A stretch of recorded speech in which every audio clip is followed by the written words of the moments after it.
559 to request your quote. Restore, protect, and make your metal shine like never before with the help of Kaiser Blasting and Coatings.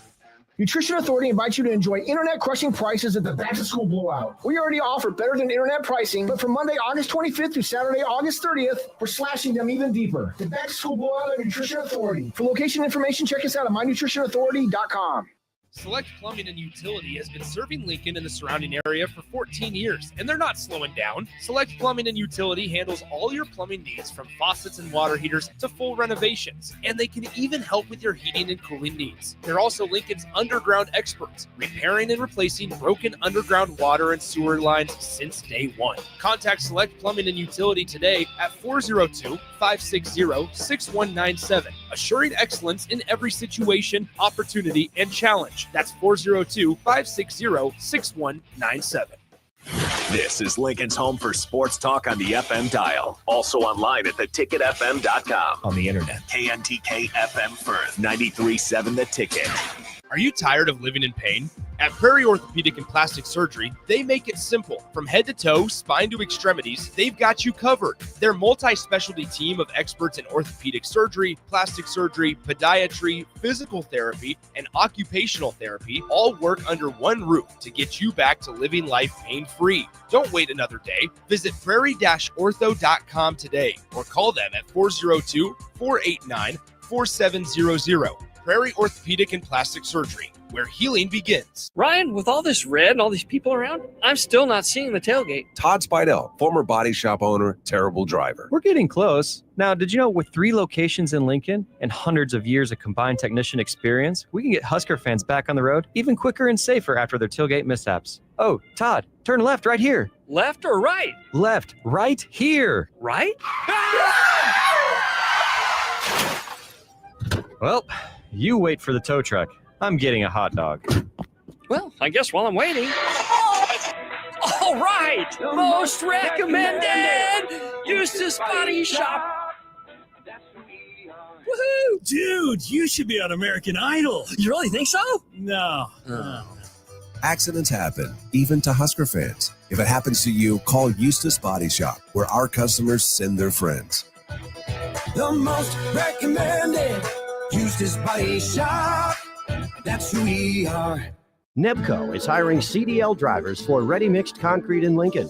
With 3 plants across the city, there are plenty of opportunities to start or grow your driving career. They offer great pay, medical and retirement benefits, paid time off, and they cover the cost of CDL training. Apply today and receive a $2,500 hiring bonus. Since 1908, it's the employees that have formed the company's solid foundation. Start your career today with ready-mixed concrete. Visit nebcoinc.com. That's nebcoinc.com. When the clock strikes 0 after every Nebraska football game, there's only one place to go for instant coverage. Tune in for the Husker After Party Postgame Show on 93.7 The Ticket for each game, win or lose. Call in with all your takes or text the show at 464-5685 and hear quotes from the players and coaches, too. It's the Husker After Party Postgame Show, sponsored by Anderson Ford and Vinnie Krikak of State Farm Insurance. Give your furnace a break with the help of Heartland of Nebraska Windows. Heartland of Nebraska Windows offers a free estimate, full window replacements, all vinyl triple pane windows, and a lifetime warranty of everything, while still keeping their prices affordable. Sounds too good to be true, right? Heartland of Nebraska Windows is locally and family owned with their own team of installers. Give the window experts at Heartland of Nebraska Windows a call today at 402-430-3852 or visit them online at heartlandofnebraskawindows.com. Elevate your home or business with the help of Heartland of Nebraska Windows today. Are you looking for an exciting new way to put your skills to work? Explore new career options in the fintech industry at Currency, a Sandhills Global company. We offer full-time positions in financial sales, compliance, operations, and other fields. We also offer a 4.5-day work week, an attractive benefits package, and opportunities for advancement. Put your motivation to work and grow with us at Currency. Visit gocurrency.com/careers to learn more. Batter up! Join us this summer at Haymarket Park for 50 action-packed Salt Dogs games running now through August. Visit saltdogs.com for updates on everything you need to know about weekly promotions, giveaways, and special events. That's where you'll find the latest updates to make sure you catch all the excitement and never miss a homestand you want to attend. Haymarket Park is your ticket to fun all summer long. Visit saltdogs.com to get your tickets and unleash the fun. Welcome to The Drive with Aaron Davis and Nick Sainert. Former football national champion, speaker, and author Aaron Davis. Pain is a teacher if you use it. And the lessons in the carnage of pain sometimes are elusive. They hide, they're stealth. The work is finding the lessons through the pain. There's always a message in the mess. Depends on if we want to get dirty and look for it. Nick Sainert. Driving left side is Boyer, picks up his dribble, looking for some help, decides to go up strong with it, and the layup will rattle home. Jack Riley picks the pocket of BJ Bradford up the floor to Jack Hostrider. Watch out! Mafisi in the lane, kicks it out. 3-ball, Townsley, right wing, it's good. Sponsored by Doors Plus on 93.7 The Ticket and theticketfm.com.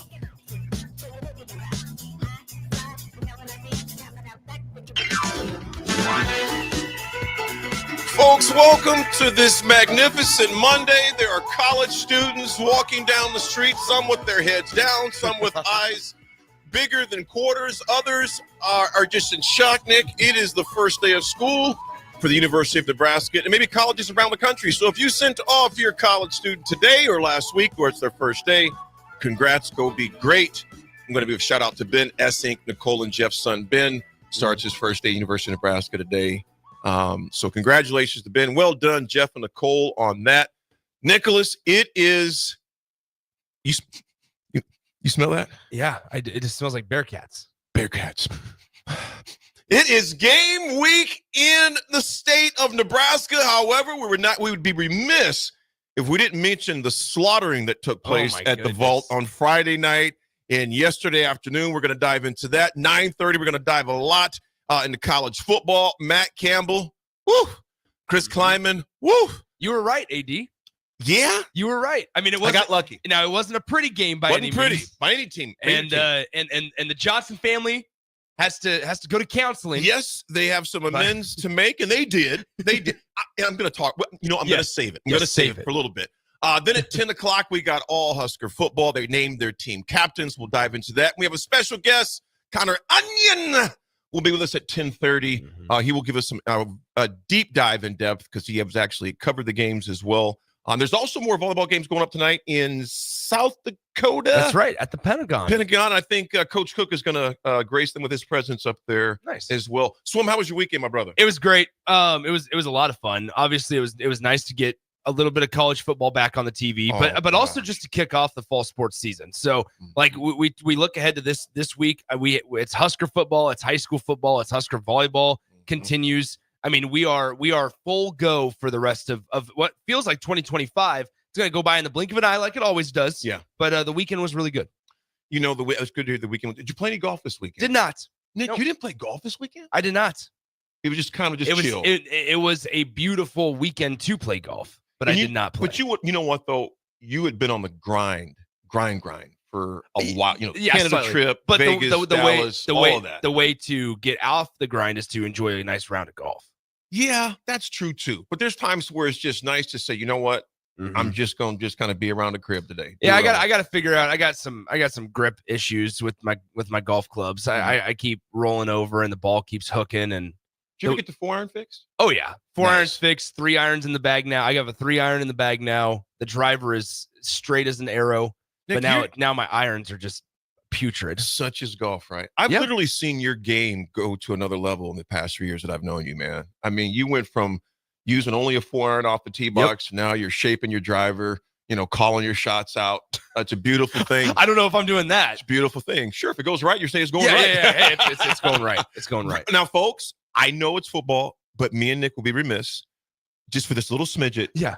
You got to love Tommy Fleetwood winning the FedEx yesterday, $10 million. The first win for him in 163 events. I couldn't be happier for the dude, man. Yeah. I could not be happier for Tommy Fleetwood. The Englishman finally got it done yesterday there in Atlanta at the FedEx.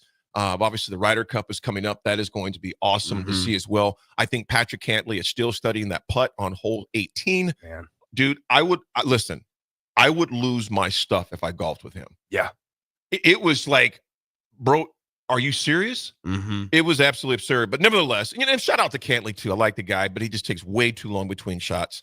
But nevertheless, that the commentator mentioned, he goes, if he misses this putt, it's going to cost him $640,000. Yeah, can you imagine? Sole second place was $5 million. Gross. 604. I get nervous with 50 cents on the line. Yeah, I know. So a lot would happen with that. It's Nick, bad. we talked about the football, and I do want to dive in real quick because we'll talk more at 9:30. But this particular part, if you are the family that had to put out a statement about the fighting today, when it came across, I didn't know if it was true, or a lot of us didn't know if it was true or false, or people got the names wrong or something like that. But it was a sad deal to see. Williams, right? Johnson. Avery Johnson. Avery Johnson, to see his parent, his father and his brother out there scrapping. Here's what I'm going to say. And here was their statement, okay? According to On3's Pat Nichols, he goes, this is from the family. We've apologized to our immediate and extended family and now extend our apologies to K-State University, its alumni and fans. We regret this incident, have learned from it, and are committed to ensuring it doesn't happen again. Please accept our deepest apologies. In case you don't know, Avery Johnson's father and brother were in a scuffle that was caught on camera after the game, and there not in Dublin. Against other people. Yeah, it was against each other. It was an embarrassing family moment. Mm-hmm. I don't know if booze was involved, but I'd be surprised if it was not. Maybe it was a heated discussion. I'm not going to be the one, just to drag on them, because you know what? There have been worse fights at family dinners that none of us had cameras on, I'm sure. But it wasn't a good look. I feel, what I feel sorry the most for is Avery, because now he's going to have to answer questions that have nothing to do with Iowa State, that have nothing to do with the game, the experience in Dublin. So just an ugly incident. You know what? I'm glad they made the statement and they move on. What was your thoughts on it? Well, and here's the deal. Avery played incredibly well. Had a great game. Now the conditions on Saturday were gross for Ireland, and understandably so, right? You're playing in Dublin in rainy season. But so Iowa State wins 24-21 over Kansas State. But Avery Johnson's statistics on the day were he threw the ball 21 of 30 for 273 and 2 touchdowns, no picks for him. And then he also had a rushing touchdown as well. He played fine. He played fine. Yeah. The problem was that in the first half of the game, there were 5 fumbles and a missed field goal by Iowa State. So, I mean, the conditions really did not help anybody. But normally for these two teams, Iowa State and Kansas State, you would expect them to want to run the ball with kind of an attitude. And they were able to. Dylan Edwards, the former Colorado Buffalo, who transferred 2 years ago to Kansas State, he left the game early, was not part of the game, going forward. So that hurt Kansas State, not having a playmaker like Dylan Edwards in the game. The muffed punt. I still don't know. I don't know if it's just a me thing. Text line can let us know, 464-5685. It's hard for me to take Iowa State and Matt Campbell seriously. And like I struggle. Like, what you mean? In terms of like national relevance. Okay, I want you to hold that thought, because we're going to talk about that at 9:30. I don't know what it is. Like, I looked at Saturday and said Kansas State lost the game. I admit it. I admit it. It's so hard for me to fathom Iowa State being a consistent top 20 team. And I get it that's where they're at. I get it. And Matt Campbell, like, once again though, if Matt Campbell's such a good coach, why has every single school that's ever hired a coach the last 5 years that's looking for an up-and-comer in a power conference, why have they not hired Matt Campbell? He's turned jobs down. Huh? He's turned jobs down. He's turned pro jobs down. Well, okay, professional is different than college. He has been swooped. He has been enamored. I'm saying enamored. He has been on the radar for a ton of schools. He didn't even go out for him. Maybe. And took lower pay. Who does that, Nick? I don't know. We got to dive into this, brother. Nick, we got to dive. This Matt could be Campbell is the real deal. I don't know how they finished this year. Okay. But you look at his past number of years, dude, they're always sniffing. They're always sniffing around, Nick. Matt Campbell is a hell of a coach. Maybe. And Chris Kleiman is as well, don't get me wrong. Yeah. But you figure for the past 3 years, he's owned K-State. The past 3 years, he has owned K-State. Now, I'm not saying owning this and blowing them out. That's my point, but he's beat them. Okay, I get it. And it's easy to look at like Iowa State and Matt Campbell and be like, wow, he's done such a good job because of what we've experienced here in Lincoln. But like, okay, owning Kansas State Is that the bar? It's not the bar, but he's winning. He's winning. Okay. And I think the bar there is a lot different than his other places. Well, now he's the winningest coach in Iowa State history. That's my point. I think that is, if you want to bring in the why hasn't he taken other jobs? I think it's truly a thing of where he just understands that, hey, there's no pressure here for me. Nick, I think you're spot on. So why would right I leave? And why would he? I think you're spot on. It's kind of I don't know. Like, part of me goes, I would want to be one of the best coaches in the best programs possible in this thing. But you know what? That's why maybe that's his aspirations, is to make that one of the best places as possible. And maybe that's the case. Because he is taking it from the basement to the porch. That's why I struggle to like have any sympathy for Scott when he was like, I know, don't when you leave or when you're happy, don't leave or whatever. And that's true, but Nebraska is a tier above in terms of job quality over UCF or above Iowa State or whatever the case may be. Like, wouldn't you want to go to the best and be the best? Like, that's the mentality that I don't understand. So I feel like there's something deeper that's not allowed Matt Campbell to leave Iowa State. I want to talk about it more at 9:30 because Nick, I think it's an intriguing topic, and I like some of your points. I think some of your points are valid, but I like the point you said deeper. I want to get into deeper. Speaking of deeper, because we're going to kind of obviously do our hodgepodge. At the opening hour, we've got a lot of guests for you this week. Great guests for you this week as well. Speaking of deeper, Nick, what type of mess is it in Dallas right now, man? My brother Mark texted me this morning about 7-something. I was prepping notes and things of that nature. And he goes, why don't ESPN give an hour segment talking about Jerry Jones, Micah Parsons? Nick, it goes back to like what you said a few weeks ago. And Austin said the same thing. Yeah. Because we're talking about Dallas. Well, exactly. I think that also when you look at the Cowboys, they had the whole picture of Micah Parsons like laying on the training table, and people were saying that Micah was sleeping during the preseason game. That's the stuff that, like, in my opinion, it like needs to be fixed. The whole like Yahoo Sports, which obviously is a nationally known media outlet, they posted a photo and was like Micah Parsons was sleeping on the training table. Like, in what world is any player, whether they're going through a contract dispute or not, in what world is any player laying on the sidelines and being like, oh, you know what? It's okay if I take a nap, because they will definitely not gain publicity. You could be the 5th guy on the depth chart, and if you're sleeping on the sidelines, it's going to gain publicity. You think Micah Parsons isn't aware of, like, okay, yeah, me laying on the training table is going to gain a little publicity? Like, I think that a lot of it now both sides, we're getting to the point, and we've been to the point where like both sides are at fault. Was Jerry Jones lying when he said the contract was out there and they said they didn't want it? Oh no, I'm sure there's a contract out there. What do you, if let me ask you this, Nick, if you're Micah Parsons' agent right now, what is your advice? His inner circle. I ain't talking about his homeboys. I'm talking about his business advisors, his agent, etc. What's your advice to Micah Parsons? What does Nick say to Micah in light of all that we've known? Obviously, there's a lot of things we don't know, too. That's the reality. We only know so much. But based on what you know, what would your advice be to Micah? Well, now just get your money. Like, like now, like you've done. Like here's the thing: you've gone through all of this, and you've made this. Like I said, it's both sides are at fault, and for it dragging on as long as it has. Because guess what? Like I get that ultimately it needs to be up to Jerry Jones and Cowboys leadership to go and approach Micah Parsons and his agent about contracts, right? But don't forget, like the whole thing of Micah and Jerry were talking one day, and the way that they portrayed it was that Jerry Jones was talking directly to Micah about contracts. And Micah was like, this isn't official because I need my agent here. Like my agent needs to be here. So then it could be, I mean, like there could be adults in the room where they go, hey, all right, it's time to bring in the agent. Like, let's have these conversations officially. Both sides are at fault, in my opinion. Both sides have made mistakes.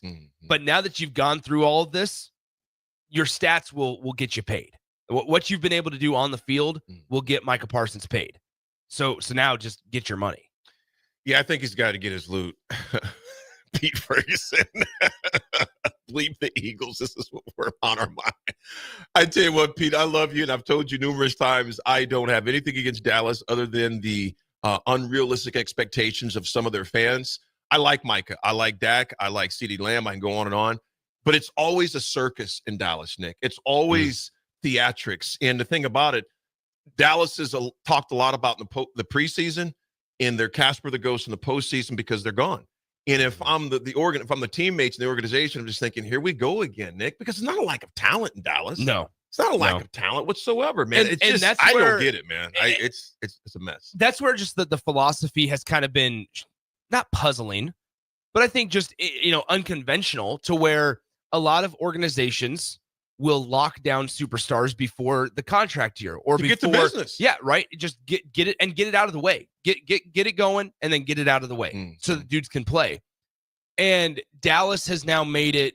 Now this is 3 times with Dak, with CD, and now Micah Parsons, where their quote unquote star player or one of their focal pieces, whether that's on the offensive or defensive side of the ball, they've delayed contract talks until the very end. And Jerry Jones sits there the arrogant Holds way court every day. the arrogant way he does, and he's just like, it'll get it done. We'll be done. And like, there's part of me that sits here and goes, I want to see Michael Parsons in a Cowboys uniform, because like that's just what we're used to, right? And I there's something about like the massive trade deals that I just don't like. I don't like that now that the values are like 6 NFL draft picks to send for Micah Parsons. Like, I just don't think that that's realistic or appropriate.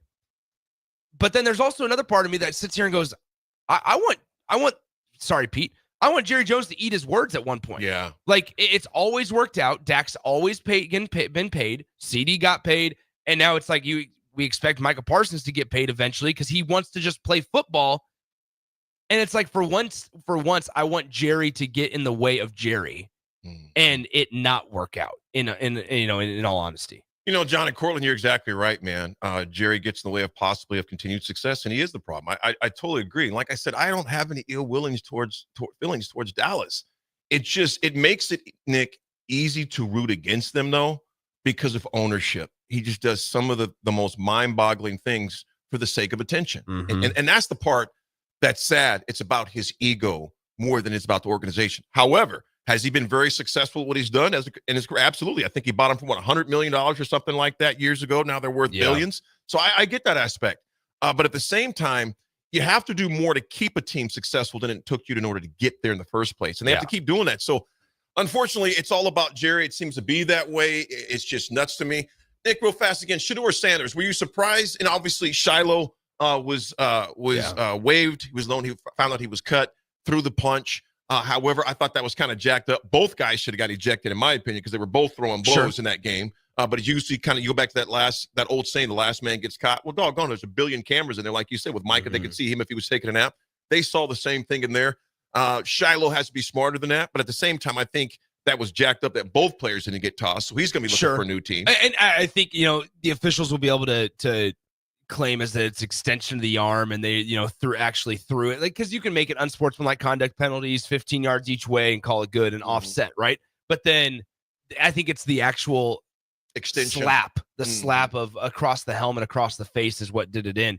I think it goes to show, though, that this is going to come across as snobby. It doesn't matter who you are. Like, it doesn't matter who your family is. Doesn't matter. Like, the rules are going to be the rules. And unfortunately, he learned that in the preseason, when you're trying to make a roster and cuts are coming down the road, we're getting to the end, we're getting towards the regular season starting. You want to give him a reason. Yeah. You just gave them a reason to say, well, we're not going to keep him on there, even if he's a fringe guy. We're not going to keep him over him because player X may cost us in games. And we'll talk about this more at 9:30. But speaking of cost, there was a particular young man at Stanford that cost his team a massive play against Hawaii. We'll talk about that at 9:30 as well. Folks, we got a loaded show. It is game week. Today is the Wednesday in Nebraska's practice philosophy. Mentally, last night they had their Tuesday night practice, Sunday night practice, which was their Tuesday night practice under the lights at Memorial Stadium.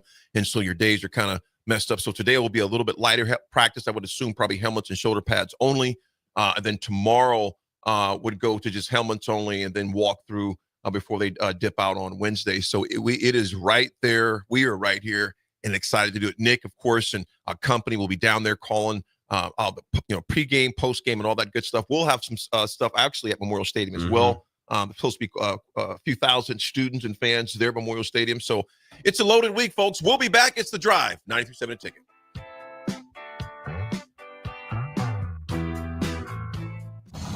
Saturday. Eagle Raceway is open for a full season of dirt track racing action every Saturday night. Don't miss the epic battles on the high banks of Eagle Raceway each Saturday between the Nebraska Septic Sprint Cars, Nebraska Lottery Modifieds, Avid Realty Sport Mods, Valentino's Hobby Stocks, and A1 Iron Stock Cars. Let's go racing. Eagle Raceway, just 10 miles east of Lincoln on O Street. Check out the full schedule at eagleraceway.com. Give your furnace a break with the help of Heartland of Nebraska Windows. Heartland of Nebraska Windows offers a free estimate, full window replacements, all vinyl triple pane windows, and a lifetime warranty of everything, while still keeping their prices affordable. Sounds too good to be true, right? Heartland of Nebraska Windows is locally and family owned with their own team of installers. Give the window experts at Heartland of Nebraska Windows a call today at 402-430-3852 or visit them online at heartlandofnebraskawindows.com. Elevate your home or business with the help of Heartland of Nebraska Windows today. Have you been injured in an accident and don't know where to turn? You need an attorney you can trust to handle your case with professionalism and compassion. The attorneys at Liberty Law Group understand that a call to an attorney is a call for help. If you've been injured, we want to help you. Liberty Law's experienced attorneys are committed to the pursuit of justice for those injured. Call Liberty Law and find out how we can help you get the compensation you deserve. Call 877-42-LIBERTY. Call the trial attorneys you can trust. 877-42-LIBERTY. 93.7 The Ticket, Fox, KFXL weather. Brought to you by Bryant Air Conditioning, Heating, Electrical, and Plumbing. Your Lincoln forecast for today, we'll see partly sunny skies with light winds and cool temps. The national high around 74. Tonight, partly cloudy skies and calm winds, the low around 55. And tomorrow, we'll see mainly sunny skies with light winds and the national high near 77. I'm meteorologist Kyle Hunter for 93.7 The Ticket and theticketfm.com.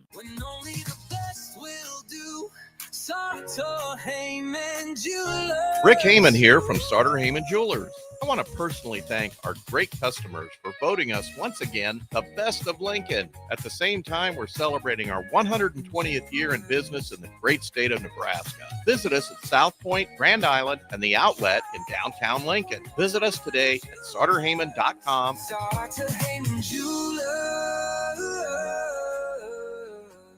Batter up! Join us this summer at Haymarket Park for 50 action-packed Salt Dogs games running now through August.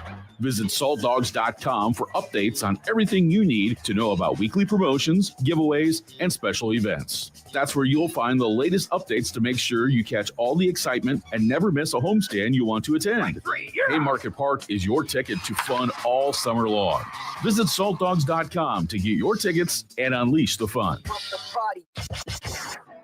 Big news, Nebraska. Love Omaha is now Love Nebraska. This is more than just a new name. It's a tribute to what Nebraska represents in the world of volleyball. It's still the same team with the same mission, led by players you know and love. Now backed by a new ownership group led by Jordan Larson. As Love Nebraska, they're entering an exciting new chapter, pushing for a championship title in 2026 and building new opportunities for the next generation of players across the state. They want you with them. Let's show the world how Nebraska plays volleyball. Join the movement at lovneb.com and sign up to become a Love Nebraska Insider today.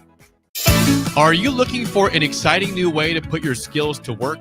Explore new career options in the fintech industry at Currency, a Sandhills Global company. We offer full-time positions in financial sales, compliance, operations, and other fields. We also offer a 4.5-day work week, an attractive benefits package, and opportunities for advancement. Put your motivation to work and grow with us at Currency. Visit gocurrency.com/careers to learn more. MWR is dedicated to building attractive, affordable steel buildings that exceed your expectations. From commercial to residential to agriculture storage, steel buildings are cost-effective, attractive, and versatile. Plus, they're a lasting investment and an ideal choice. MWR uses Sentinel Building Systems out of Albion and can service you all over the state and region. If you have interest in a steel building, post-frame building, or fencing, give MWR a call today at 402-980-5273 or go to mwrbuildingandfence.com. When the clock strikes 0 after every Nebraska football game, there's only one place to go for instant coverage. Tune in for the Husker After Party Postgame Show on 93.7 The Ticket for each game, win or lose. Call in with all your takes or text the show at 464-5685 and hear quotes from the players and coaches too. It's the Husker After Party Postgame Show, sponsored by Anderson Ford and Vinny Krikak of State Farm Insurance. Empire Netting and Fence delivers top-quality netting and fence solutions. From major sports venues to backyard installs and everything in between, coast to coast. We take on tough jobs with grit, integrity, and a strong commitment to safety. Empire is growing, and we're hiring motivated people ready to grow with us. We build each other up, and we're building something big. Think you've got what it takes? Apply now at empire-fence.com. That's empire-fence.com. Boxing is back this Saturday with no nonsense at the Complex. The Midwest's best professional boxers will display their best performances with hometown favorites Clyde Godzilla Johnson and Jack Lawless Frericks among the boxers. Get your tickets at thecomplexlincoln.com, where you can live stream the event as well. Doors open at 6 p.m. with first bout at 7 p.m. this Saturday, August 30th at the Complex at 1555 Yolanda Avenue.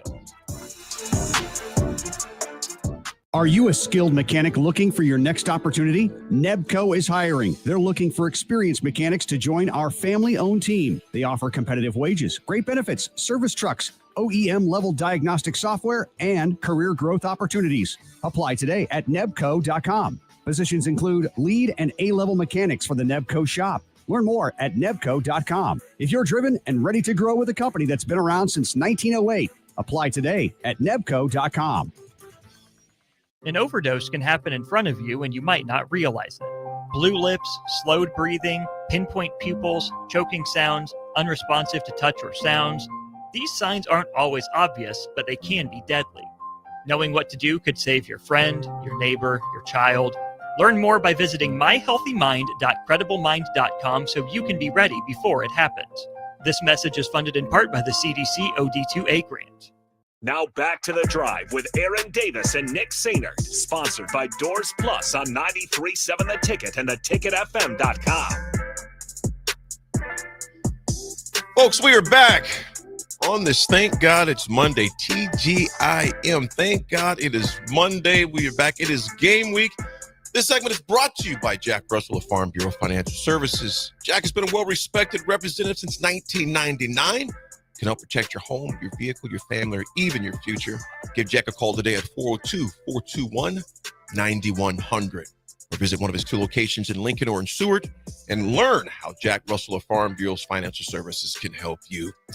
Nick, it is officially football season. High school football this weekend, too? Yes, sir. Friday night, we kick things off with Lincoln Southwest versus Lincoln North Star. So that one, Jay and I will be on the call for that one from Seacrest Field. I love it. I love it. And the weather is supposed to be gorgeous this week, too, man. Gosh. It's going to be ideal for sports. The high Friday is a high of 80. So you figure by the time that game kicks off, probably be about 70 degrees, give or take, as the game winds on to the second half of the 60s. Think about Thursday night for the Husker game. There might be folks in some hoodies. It might be. You might just want to be like, that's the one where it's like, just take 8 o'clock. Just take the chill off. Yeah. Just wear a nice hoodie, wear a comfortable hoodie, you know, wear something under it in case you need to shed it. I keep forgetting that game is at 8. Yeah, that's the part that nobody's talking about also is that Husker fans, we just say, hey, get us to Thursday. Practically, I mean, it's as late as possible. I mean, it is, you got to wait all day Thursday. You don't get to wake up and have an 11 a.m. kickoff like we do on Saturdays. It is a wait all day for Thursday, for Thursday night. What productivity will it be like Thursday after lunch? After lunch, there's no productivity. Yeah, just mail it in. Here's what you do. Here's what you do. Now don't tell your bosses I told you to mail it in. But here's the deal. Keep us on the dial and the entire day. Because guess what? Because we'll have our normal, usual local programming till 6 p.m. Well, guess what happens 2 hours before Husker game? On and popping. Pre-game show. You're there at the Blur parties. That's right. At Arrowhead. I got to drop off. I dropped off our equipment with Blur parties this morning. I talked to the team this morning. It just got real. Yeah, I'm excited. They're all heading down today. They had a couple of them went down there yesterday. Part of their team went down there yesterday. I don't know if Alex and McCray, 2 of my good guys from Blur, are listening. Probably not. Alex and McCray, great wannabe amateur golfers. They are. They were pulling out of their building. Their building at 9 a.m. this morning. So stopped on by and dropped off our stuff for them. They're always so gracious to take our stuff down, but they're going to head on down. They're going to build everything, set everything up at Kauffman Stadium. And we're gonna have some good times 4 hours before kickoff on Thursday. I love it. A few from the text line real fast. John in Cortland says, last drag on Dallas, continued success to Jerry and his master plan. Go Niners. I love it, John. OJ CJ, what's up, brother? Go sends Parsons to Denver. John, we got Dave from Renew. Hey, Jack, how's Hillcrest? Laugh out loud. 8 o'clock our time, unknown texter 6696. Yes, 8 p.m. kickoff Central Standard time. It's going to be a ball game. Nick, the kickoff, of course, was not 8 p.m. over there in Dublin, Ireland. The kickoff was 5 p.m. their time, obviously 11 a.m. our time. Obviously, we know that Iowa State took care of business, and they took a knee the last minute and 30, give or take, of that game. They could have pounded it in, but they were smart, decided, hey, you know what, this game's done. They can't stop the clock. Final score of that game, in case you missed it, was a heck of a game. Number 22, Iowa State defeated number 17, K-State, 24-21. Some of the final stats before we digging back into deeper of Nick's statement he made earlier, because I think it's fascinating and one worth to divulge on even more. Iowa State had 19 first downs compared to K-State's 13. Third down efficiency, K-State was 5 of 13. And one of those fourth downs they went to, Nick, in the fourth quarter, I was shaking my head like, why would you not just kick the field goal? I mean, you think about that, you're tied at that point. I mean, finals, I'm not saying final score, but it changes trajectory up. I understand he wanted to end it, but there was so much time left on that clock still, Nick. Fourth down efficiency, K-State was 1 of 4. Fourth down for Iowa State, they were 3 of 3. They converted all of them. Rushing yards was $130 to $110, favored Iowa State. Passing yards, again, like you mentioned, Avery, I mean, he put in work. He had 273 passing yards compared to 183. Total yards, 313 Iowa State. K-State had almost 400 yards total offense, 383. One of the big things, though, Nick, was the turnovers, which they both had the same 2 and 2, but K-State's cost them a lot more. I think that game, it was at first sloppy, like you pretty much expected, you know, for an opening game, week 0, et cetera. And obviously, like you mentioned, the conditions weren't exactly the best either. There were some balls that were dropped that were like, okay, you should have had that on both sides as far as that go. You mentioned, what was your overall assessment before we go back to the deeper statement? What was your overall assessment of the game? Well, I think Matt Rule said it a couple of weeks ago, how he was excited to put together some game film from that game to kind of show the Huskers how important the little details are even in the beginning of the season. Like you talked about it, the field goal opportunities that they passed up and they chose to go for it, but then the inability to execute and convert on fourth down is brutal. And so things like that obviously can lose you games. Turnovers, lost Kansas State games. I think that there's a lot that every team can take out of Saturday's game. I think, though, when you look at like Nebraska on Thursday, the keys to win, right? Like the keys for Nebraska to win don't change whether you're playing in August, September, November, or even January 1st at a bowl game. It doesn't change, right? Like it's take care of the football, execute on third down conversions, and have, for Nebraska, net zero special teams. Like that's where you're at. Just a slightly above average special teams. And I think that one is kind of interesting to see Kansas State uncharacteristically not be very good at those areas, because what we know about Chris Kleiman and even Matt Campbell, what we know about those two coaches are that they devil in the details, right? And they are so detail oriented. So to see a performance like this, where there were so many turnovers and nobody could hold on to the football and nobody was able to execute other than Iowa State on the couple of fourth down conversions that they attempted and huge. Converted. Yeah, they were in big spots. And so, it is what it is, but I think that there's a lot of learning elements out of the early games of each year. I would agree. This team has played each other 109 times. It is the fourth longest matchup in college football history. 109 times they've played each other. K-State, Nick, has had 13 one-point games. Wow. 13 one-point games, one-score games, one-score games, and you add this to it as well. That's 14. And I think you got a great point right here. Unknown texter 5183. You want to talk about how they were 4 inches from overhitting the 50.5, I believe was the line. You're exactly right.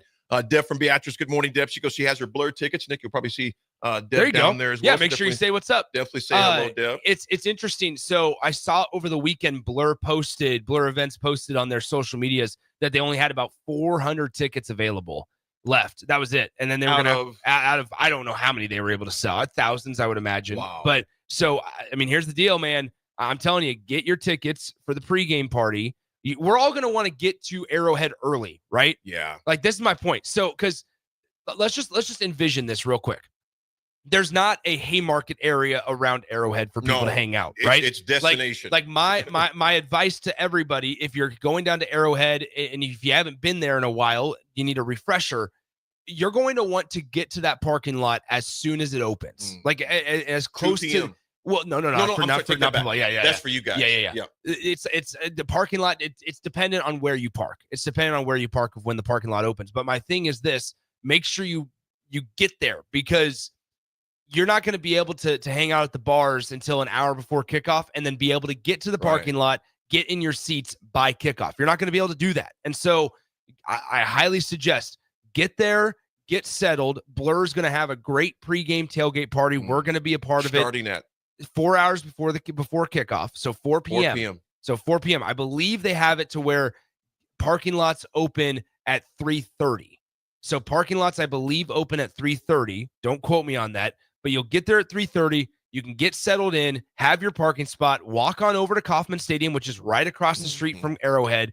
You can leave there an hour, 30 minutes, whatever you need to do right before Husker football kicks off against Cincinnati. You'll be able to get your fix of drinks if you want to, whatever the case may be. Get hydrated with water, and then walk on over to Arrowhead and cheer on the Huskers. Then you don't have to worry about Uber into the stadium. You don't have to worry about dealing with traffic close to the game. Unknown texture, you're exactly right. $72.99. It's a weekday. Don't be thinking you're going to mosey on in there during rush hour. That's a great point. Great point. You're sitting there going, we're just gonna pull up 6 o'clock. That'll give us plenty of time. We need to leave about 5 p.m. from our hotel. No. This is Kansas City. You'll be back at Mountain City waiting. Yeah. Hey, on my way back into town at 2 a.m., I'll see you guys. I'll pass it. Hey, game was great, wasn't it? I don't know. We were stuck in traffic. Yeah, that's a great point. Unknown texture, $72.99. You're exactly right. It's a Thursday. And there'll be people getting off and ready to get out for the weekend too, or just for the work day. As far as that goes. It's Labor Day weekend. It's Labor Day weekend. People might be taking Friday out. Like Yes. you have to think about these things. So once again, it's a no-brainer. It's a no-brainer to get your tickets. BlurEvents.com. Get your tickets. Hang out with all of us. It's going to be a large contingent of Husker fans. What else do you want, right? And so it's going to be it's a shaded tent. Like we can get out of the sun. I mean, it's just. Here's the deal. It's a no-brainer if you truly think about it. Stop on out, Blur Events, say what's up to us, walk on over to the stadium, cheer on the Huskers, and you don't have to worry about Uber into the stadium. You don't have to worry about parking later when it's closer to kickoff. You just get to roll on in there and have a good day. Nick, we got a few minutes. You mentioned deeper with Matt Campbell. I want you to expound on that. This is not. I feel like this has turned into like me trying to proclaim my anti-Matt Campbell beliefs. Not at all. You're wearing a purple shirt, though, but nevertheless. What's the purple have to do with it? Well, it's LSU. Purple's K-State's colors, but you got LSU. Yeah, it's a little LSU colors. Here's the unfortunate thing. I would say there have been a lot of jobs that have opened up that have had Matt Campbell's like rumors to it. And there are, I struggle as a competitor, like thinking about if I was a coach, I think about in my shoes. And this is not to say that I just move on from job after job after job.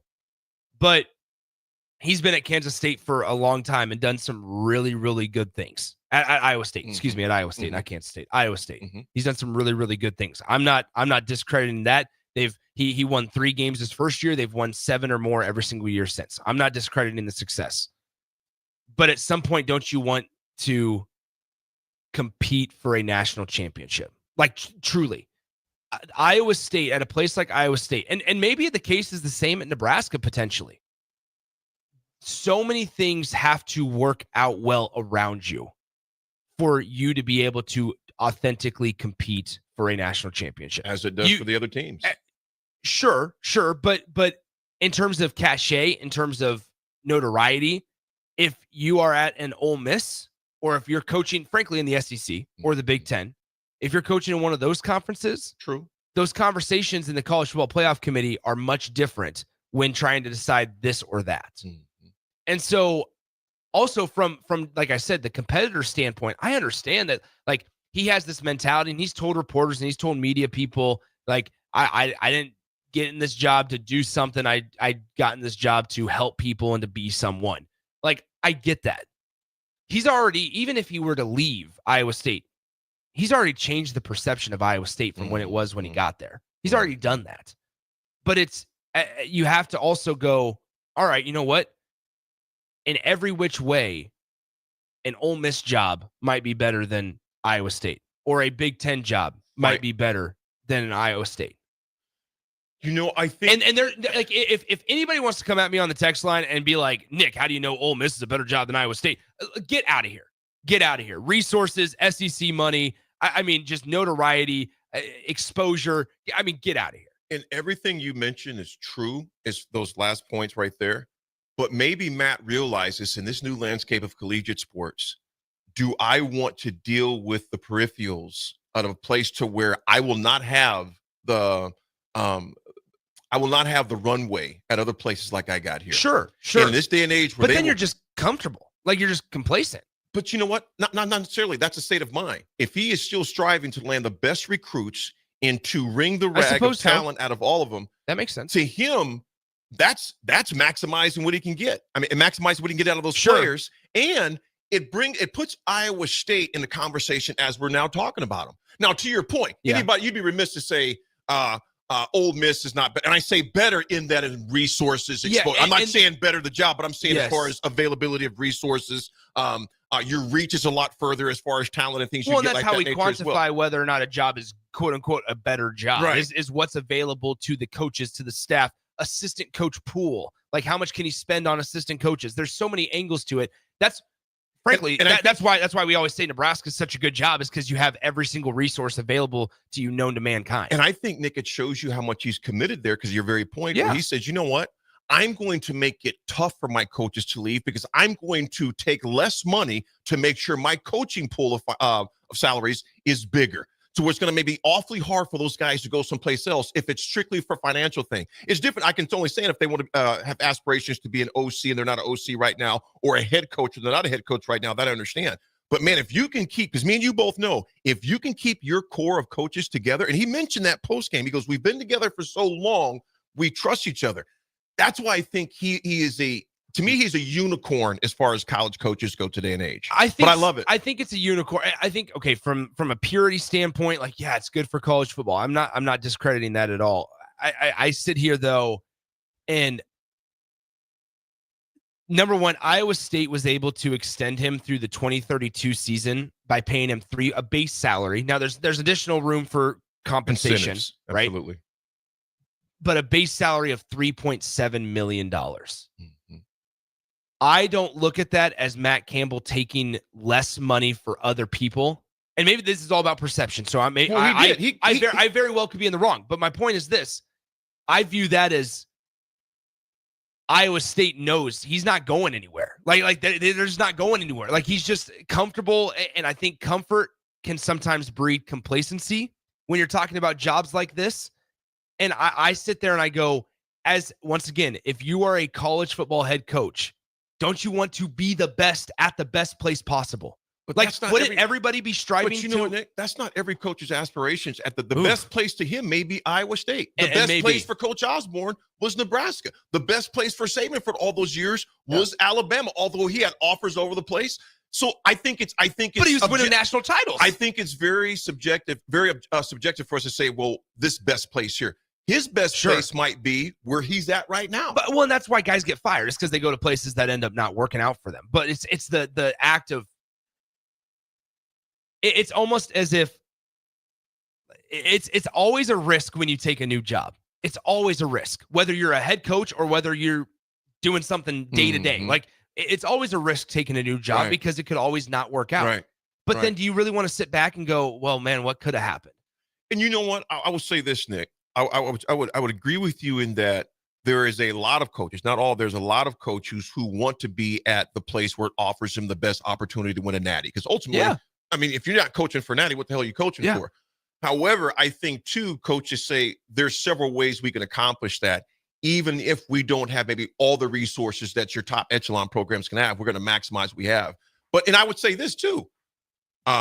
A Matt Campbell at Iowa State today doesn't mean Matt Campbell at Iowa State in 4 years either. No, they continue on this pace. I completely understand that. I'm in the minority here. I completely understand that conversation. And once again, the purest college football fan in me is sitting there saying, I applaud the loyalty. I applaud his mentality, his approach to Iowa State. I applaud it, right? Because I think any school, whether you're a mid-major, whether you're a low Power 5 or a high Power 5, would say, yeah, you want a coach that is going to sit there and you're comfortable saying, okay, we're going to have this guy for 10 to 15 years, because stability in college sports is so hard to come by.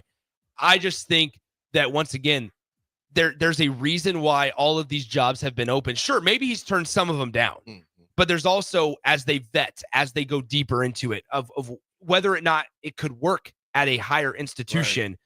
There's a reason why Matt Campbell hasn't been, like, he's always been in the conversation for initial candidates. It's never been the conversation about he's one of the final two. Like, we never heard about that. I'll tell you what, we'll talk about this more at history too, because I think you got great assessments there, Nick. A guy that I think is going to be in the conversation a lot coming this offseason, new coaching carousel, is the young man that just got 130 very, very, very good dollars. And you know who I'm talking about, Pat Fitzgerald. So we'll discuss that. We'll also briefly discuss over history. Stanford getting knocked off by Hawaii. It was weird watching that game, Nick, because it was like 10 o'clock on my deck. But I'm like, it's daylight there. And what a cool story with the Hawaii kicker. Yes, learning kicking from YouTube. We got to discuss that when we come back, folks. It's The Drive, 93.7 The Ticket.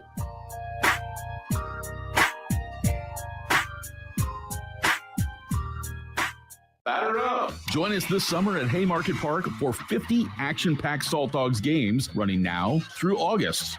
Visit saltdogs.com for updates on everything you need to know about weekly promotions, giveaways, and special events. That's where you'll find the latest updates to make sure you catch all the excitement and never miss a homestand you want to attend.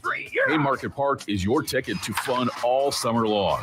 Visit saltdogs.com to get your tickets and unleash the fun.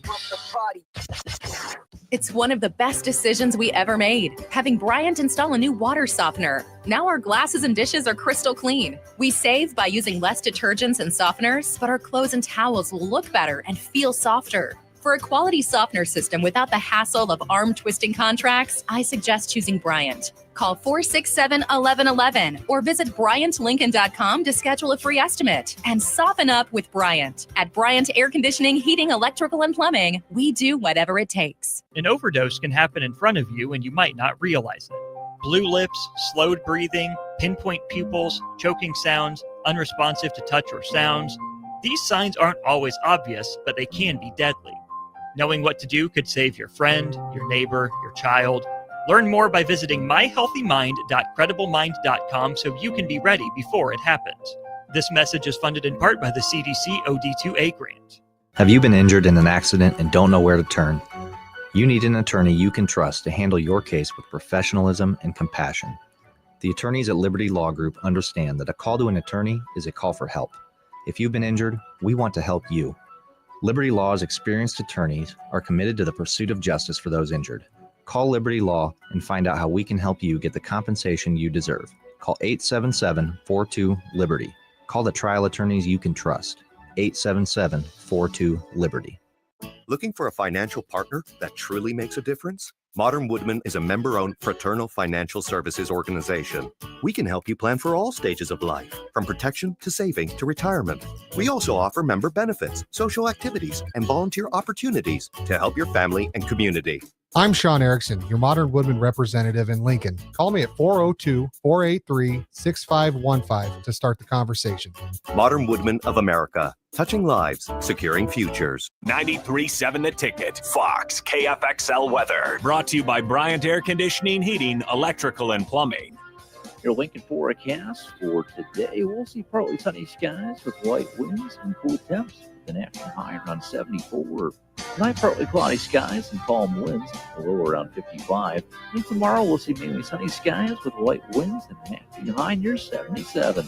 I'm meteorologist Kyle Hunter for 93.7 The Ticket and theticketfm.com. MWR is dedicated to building attractive, affordable steel buildings that exceed your expectations. From commercial to residential to agriculture storage, steel buildings are cost-effective, attractive, and versatile. Plus, they're a lasting investment and an ideal choice. MWR uses Sentinel Building Systems out of Albion and can service you all over the state and region. If you have interest in a steel building, post frame building, or fencing, give MWR a call today at 402-980-5273 or go to mwrbuildingandfence.com. Are you a skilled mechanic looking for your next opportunity? Nebco is hiring. They're looking for experienced mechanics to join our family-owned team. They offer competitive wages, great benefits, service trucks, OEM-level diagnostic software, and career growth opportunities. Apply today at nebco.com. Positions include lead and A-level mechanics for the Nebco shop. Learn more at nebco.com. If you're driven and ready to grow with a company that's been around since 1908, apply today at nebco.com.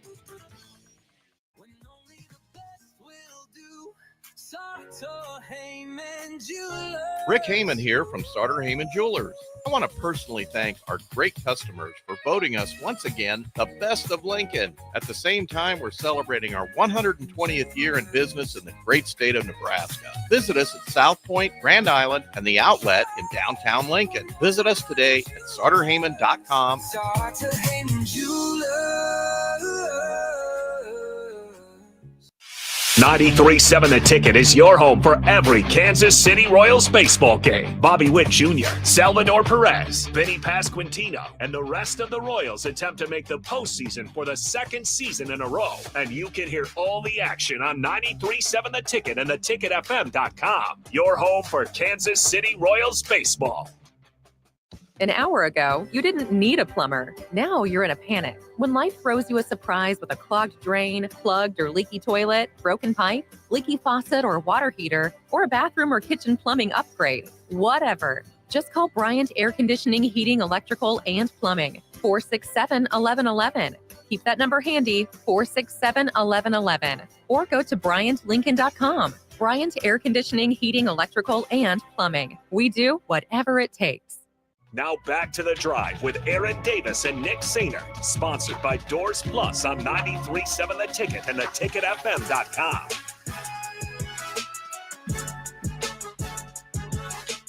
Folks, we are back on this Make It Happen Monday. Thank God it is Monday. 3 more sleeps, Nick. 3 more sleeps until Husker kickoff down in Arrowhead, as Nick mentioned. You want to get there early. To get there for the festivities, the Blur Party, and all that. Nick, what's all going to be taking place at the Blur Party, brother?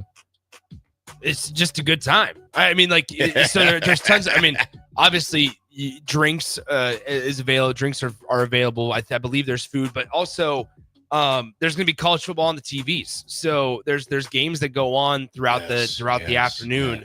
Nebraska's not the only game on Thursday night. There's some Big Ten games taking place around 6 p.m. There's a couple of non-Big Ten games that are more mid-major schools that are going to be playing on the Thursday afternoon on ESPN.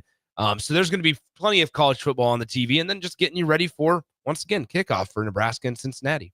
Dude, we'll talk a lot about this on Friday, obviously, Huskers, but man, that Texas-Ohio State game is going to be off the chains as well, man. So there's a lot of great football that will take place. I want to give a big shout out to my daughter, Nine, baby girl, too. It's her last day at the University of Nebraska. So proud of you, baby girl. Keep doing your thing. Keep shining bright.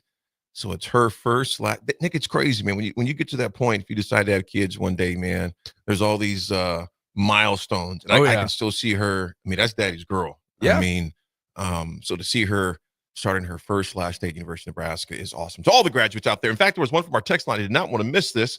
So I think it was Old Dad 34, if my mind serves me right. You mentioned, Nick, if you see it on yours as well, I'm trying to scroll down. Yes, I think it was. Shout out to your niece, Izzy, who starts her freshman year at UNL. So Old Dad 34, big shout out to your niece, Izzy. She embarks on this new chapter in her life. Go shine bright, young lady. Izzy, shine bright. Nick, in history today, boy, how times have changed. In 2015, Malik Collins and D. Mornay Pearson L make ESPN's preseason All Big Ten team.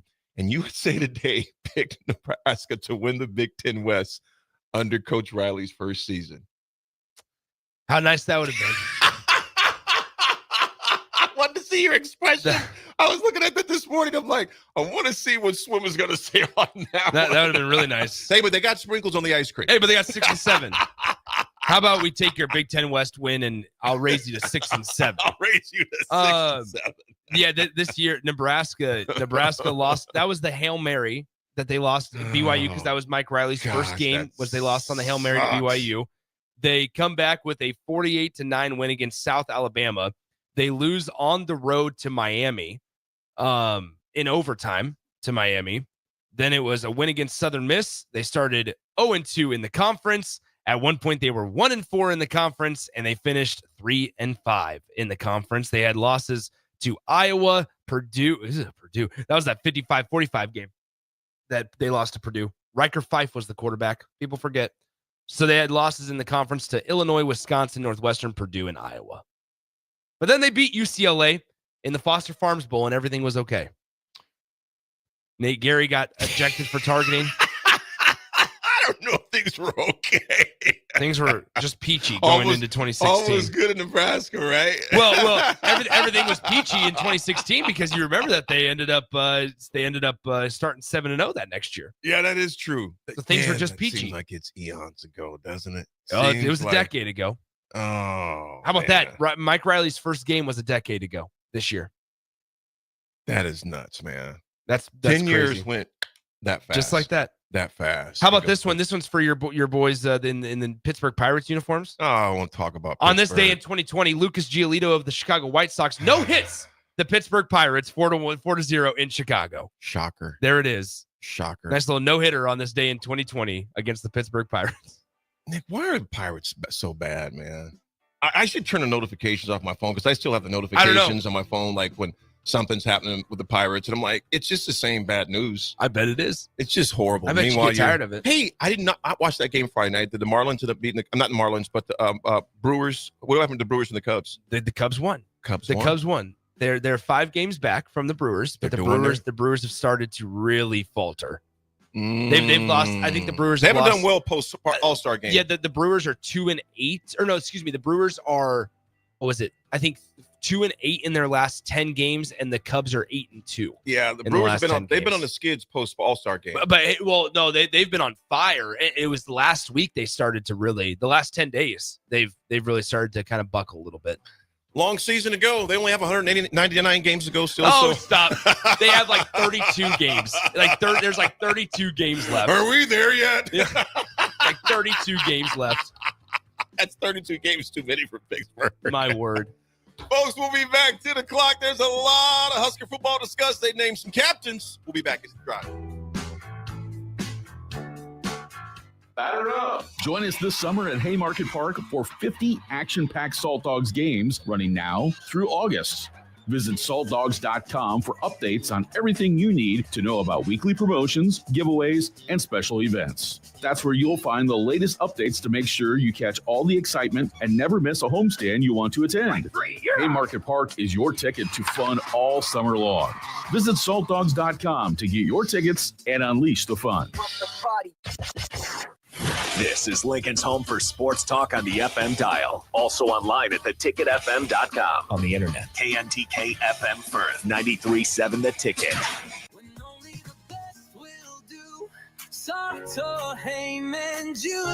Rick Heyman here from Starter Heyman Jewelers. I want to personally thank our great customers for voting us once again the best of Lincoln. At the same time, we're celebrating our 120th year in business in the great state of Nebraska. Visit us at South Point, Grand Island, and the Outlet in downtown Lincoln. Visit us today at StarterHeyman.com. Starter Heyman Jewelers. Are you looking for an exciting new way to put your skills to work? Explore new career options in the fintech industry at Currency, a Sandhills Global company. We offer full-time positions in financial sales, compliance, operations, and other fields. We also offer a 4.5-day work week, an attractive benefits package, and opportunities for advancement. Put your motivation to work and grow with us at Currency. Visit gocurrency.com/careers to learn more. No cravings, no hunger pains, no struggle. Thanks to GLP-1s from Limitless Mail, weight loss is possible. Picture this. Your clothes fit better, your energy's up, your doctor's impressed, and your friends start noticing. Limitless Mail's GLP-1 program is medically monitored and changing men's lives. There's no better time than now to get on board. Lose the weight, better your health, gain your confidence without being hungry. Free consult at limitlessmail.com. Lincoln's go-to for fun isn't new. It's a place that's been a staple of the city for years and is only getting better. Matson's Bowling and Billiards always has open bowling available with no long lines unlike other centers. They have live music almost every weekend and great food at EJ's Bar and Lounge, with seating for 150 people. They have popular meals like the EJ Burger, pizza for the whole family, and famous EJ's Wings. Contact Sarah to book a party for friends, coworkers, or family at Matson's Bowling and Billiards, just south of 48th and Holdridge. An hour ago, you didn't need a plumber. Now you're in a panic. When life throws you a surprise with a clogged drain, plugged or leaky toilet, broken pipe, leaky faucet or water heater, or a bathroom or kitchen plumbing upgrade, whatever. Just call Bryant Air Conditioning, Heating, Electrical, and Plumbing, 467-1111. Keep that number handy, 467-1111. Or go to BryantLincoln.com. Bryant Air Conditioning, Heating, Electrical, and Plumbing. We do whatever it takes. Now back to The Drive with Aaron Davis and Nick Sainer, sponsored by Doors Plus on 93.7 The Ticket and theticketfm.com.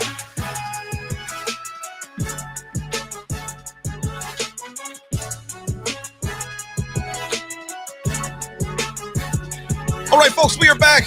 Very quick break. Just want to keep this thing rolling and give you plenty of time, ample time to discuss what is going down on One Stadium Drive, Memorial Stadium Drive, that is. And there were captains that were announced. Nick, we talked about this a little bit just over break, and I know our group text and thread and things, we talked about that as well as who the captains are. Were there any surprises? Husker fans, just letting you know those captains were chosen. Nick, I'm pulling this up so I don't get them all, make sure I get them all correct on there. Make sure I got all this on there, but they were named. I'm just going to say this as before we name them. You mentioned someone we should probably be talking more about. I'm going to tell you my shocker out of all of them. Okay. And we'll get to the names here in a sec. I was shocked by Dane Key. Just because he's a new addition? He ain't been here a year yet. Gotcha. Hadn't been here a year yet, but I read something interesting from one of the writers down in Kentucky. They said that Dane Key, they said it's they're happy for him, but it said it's a punch in the gut to Wildcat fans. Sure. For him, for 3 years, he displayed nothing but athleticism, professionalism, maturity, leadership.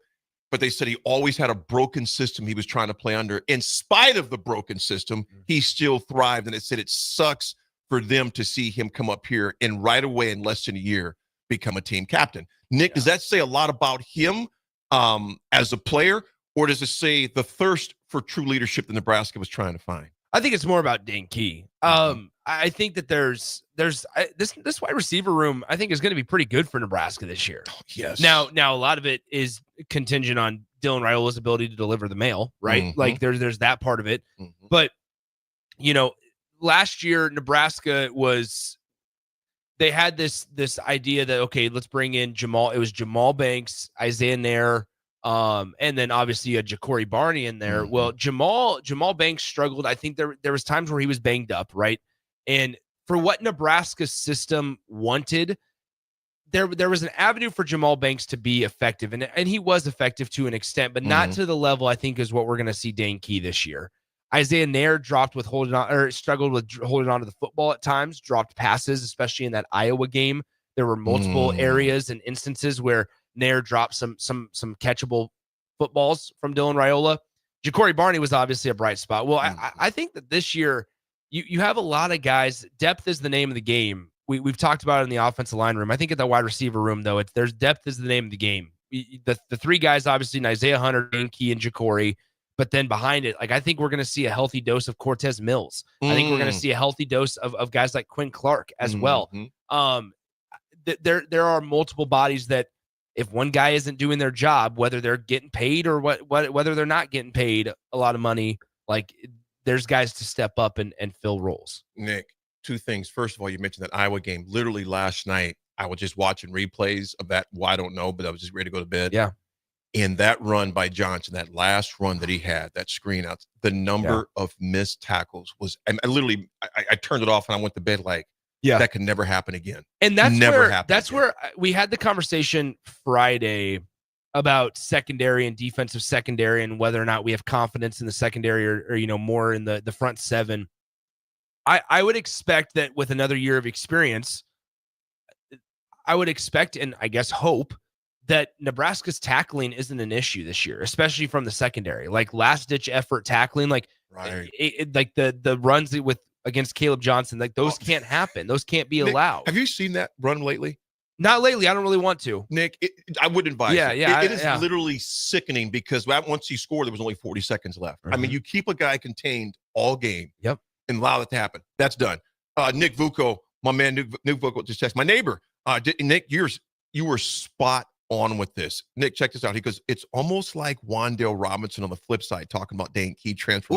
That's a great comparison. Is so poignant. Yeah. Remember how bad that hurt. Nicky Vu, you are, I read it, Nick, and I'm still, my mind and my stomach just turned because we know how that feels. And then to see him go to Kentucky and thrive. Now he's with the Giants organization. Yeah.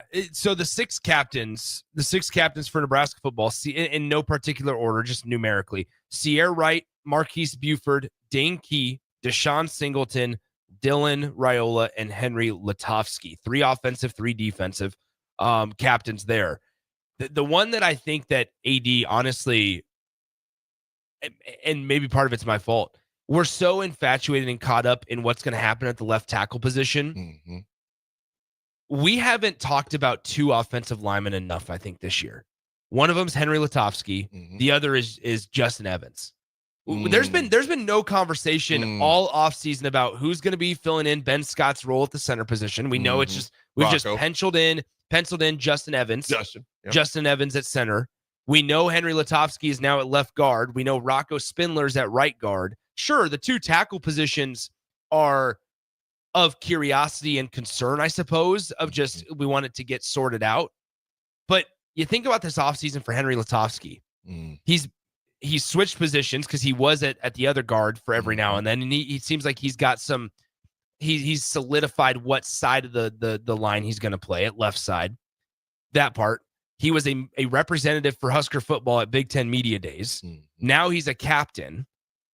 It's all shaping up to say Henry Lutovsky is going to be a big part in offensive line success for Nebraska this year. I think historically linemen, a guy like him, I think they kind of like the fact that there's not a lot of eyes on them right now. Sure. And obviously, no game has been played yet. We hope it stays that way because, when there's a lot of eyes on you as a lineman, it's usually because there's issues. I think this young man has showed a lot of resilience. I think he showed a lot of class. I'm excited to see what he does. And like you said, I think there should be more conversation on Lutovsky, but I think knowing kind of the pedigree of linemen, they're very workmanlike. They just like to go about their business and do their job. And if you don't, if you're the other side that you do like a little bit of notoriety and like to be talked about, there's a very good chance you're not playing on Saturday in this case, Thursday. You dang right. You dang right. And so, perfect example. I mean, Pritchett, we've heard a lot about him. Obviously, the transfer that came from Alabama with a lot of fanfare, a lot of high expectations. And first of all, I'm going to say this. I'm going to put this out there. They have not played a game yet. You're right. There's nothing set in stone that he will not eventually find his way onto the field. You hope he does.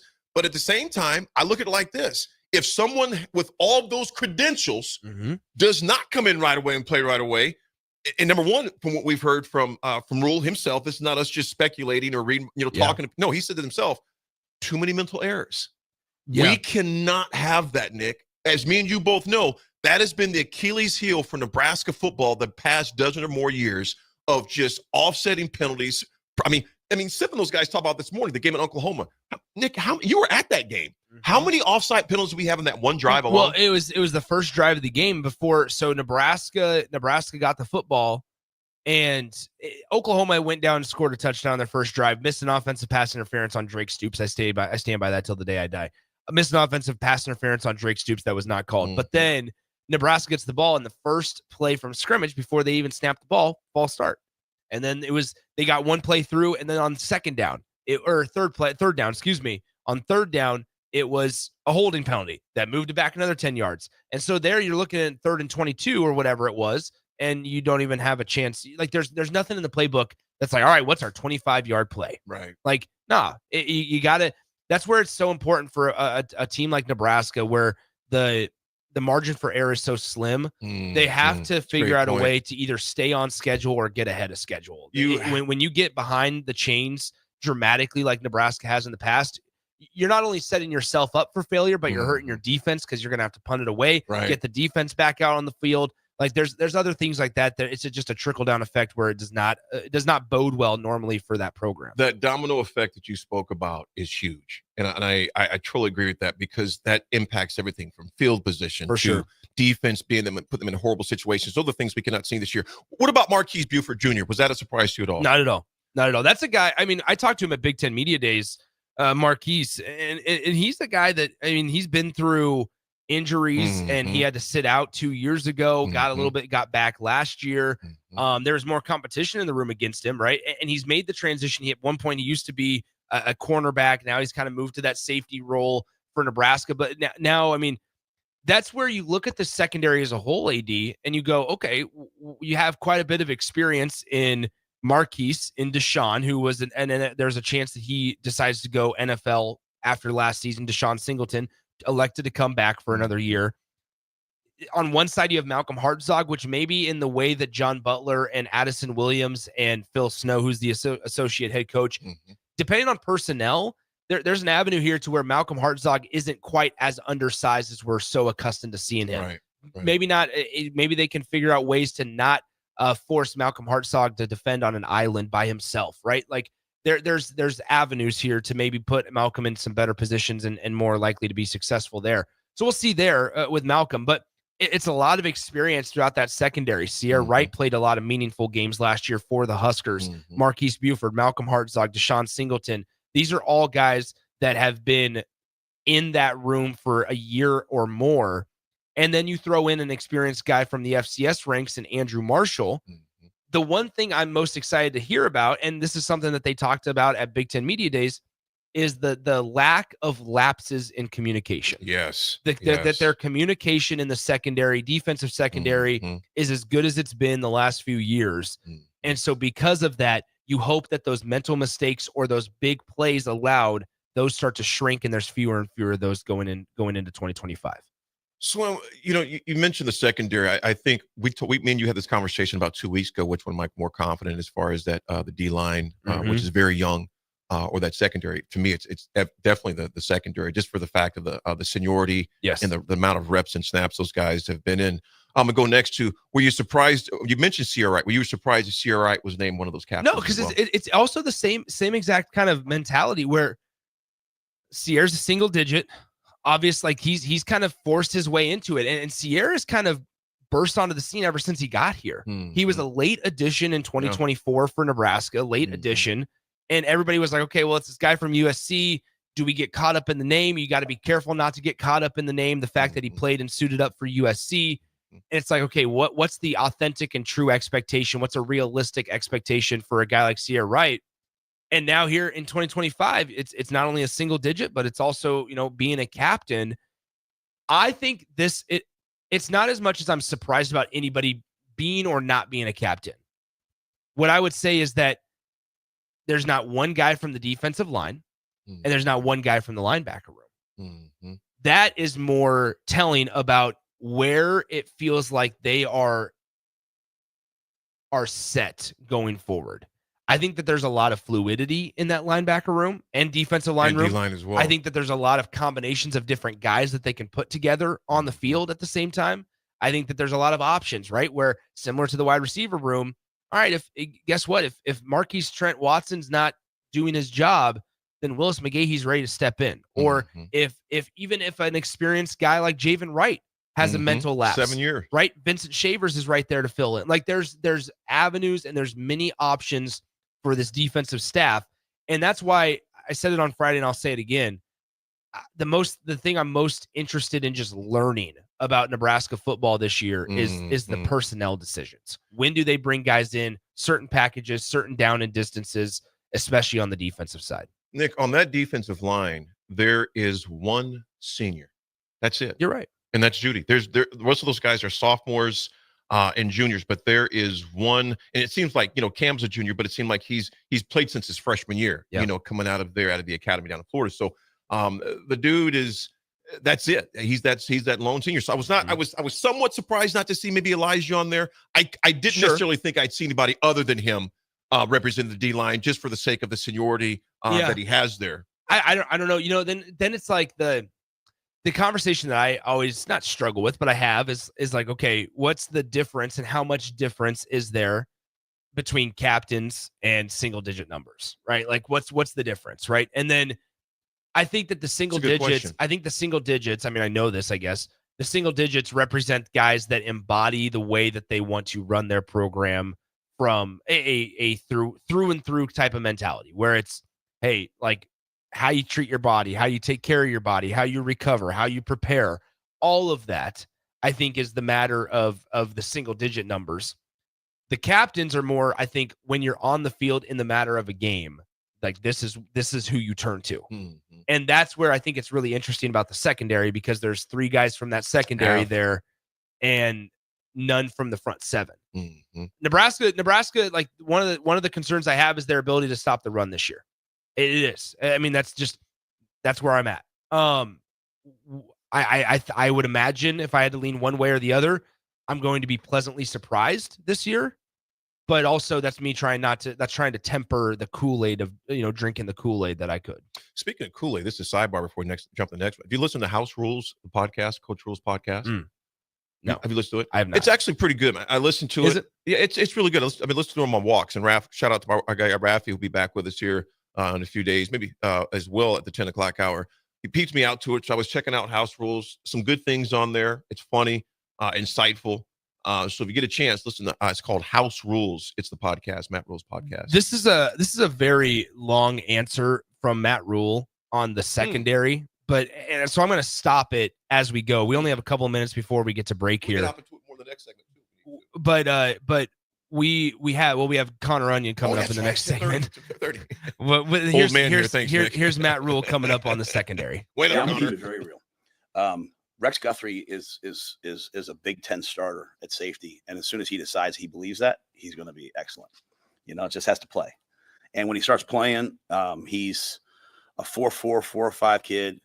He got into Princeton and Harvard. He's smart. He likes football. He's just young. He had a was it the first game of his senior year? The guys cover recruiting where he broke his leg in the first game of his senior year. So much so that I remember his coaches called and they're like, "Hey, we understand you guys are probably going to pull it." I'm like, "No, we're not going to pull it. Like, it's still okay to do things the old school way where you honor your word." And but I say that to say like he's been like working his way back, right? Like so, like when you have your legs snapped like that, it's hard to go out there and throw your body in the piles. And I've seen that from him, so I'm really excited about Rex. I think at the corner positions, like I think Amari Sanders is a FBS starter, power, 4-star. He's a guy that started football late, so he's kind of coming into his own. Jeremiah Charles is probably the best athlete on the field when he's out there. I mean, the guy scored points in the Big Ten track meet, and he's bigger, stronger. Going back to UNMC, like, they went and did some studies on him and found they did some procedures so that he could eat a little bit more and sort of put it on some weight. And I love where Jeremiah is at. You know what that reminds me of? In Happy Gilmore 2, where they're like, you got to cut the band to get more flexibility. That's where okay. So there's this thing where Happy Gilmore 2, not a spoiler here, but they're like the meta golf or whatever it's called. It's like, you got to cut some muscle tendon and it just allows for like premier flexibility. That's when Matt Rule is like, yeah, UNMC did some things with Jeremiah where he could eat some more, put on some more weight. And I'm like, all I'm thinking about is just more flexibility for Jeremiah's golf swing. I he's think a freak, man. There's a lot there. I mean, that's a minute long answer, and there's still 2.5 minutes of Matt Rule talking about the secondary here. But my thing is this: when you look at Nebraska's secondary, it's once again deep. Like the depth can't be overstated enough on this team. It's just don't have too many cooks in the kitchen. Like that's the other part of this conversation is there an avenue to where Nebraska has too many options and they don't have anybody that's willing to just step up? Nick, you know what I think, man? And folks, I'm just going on a hunch. That's all I'm going on is a hunch.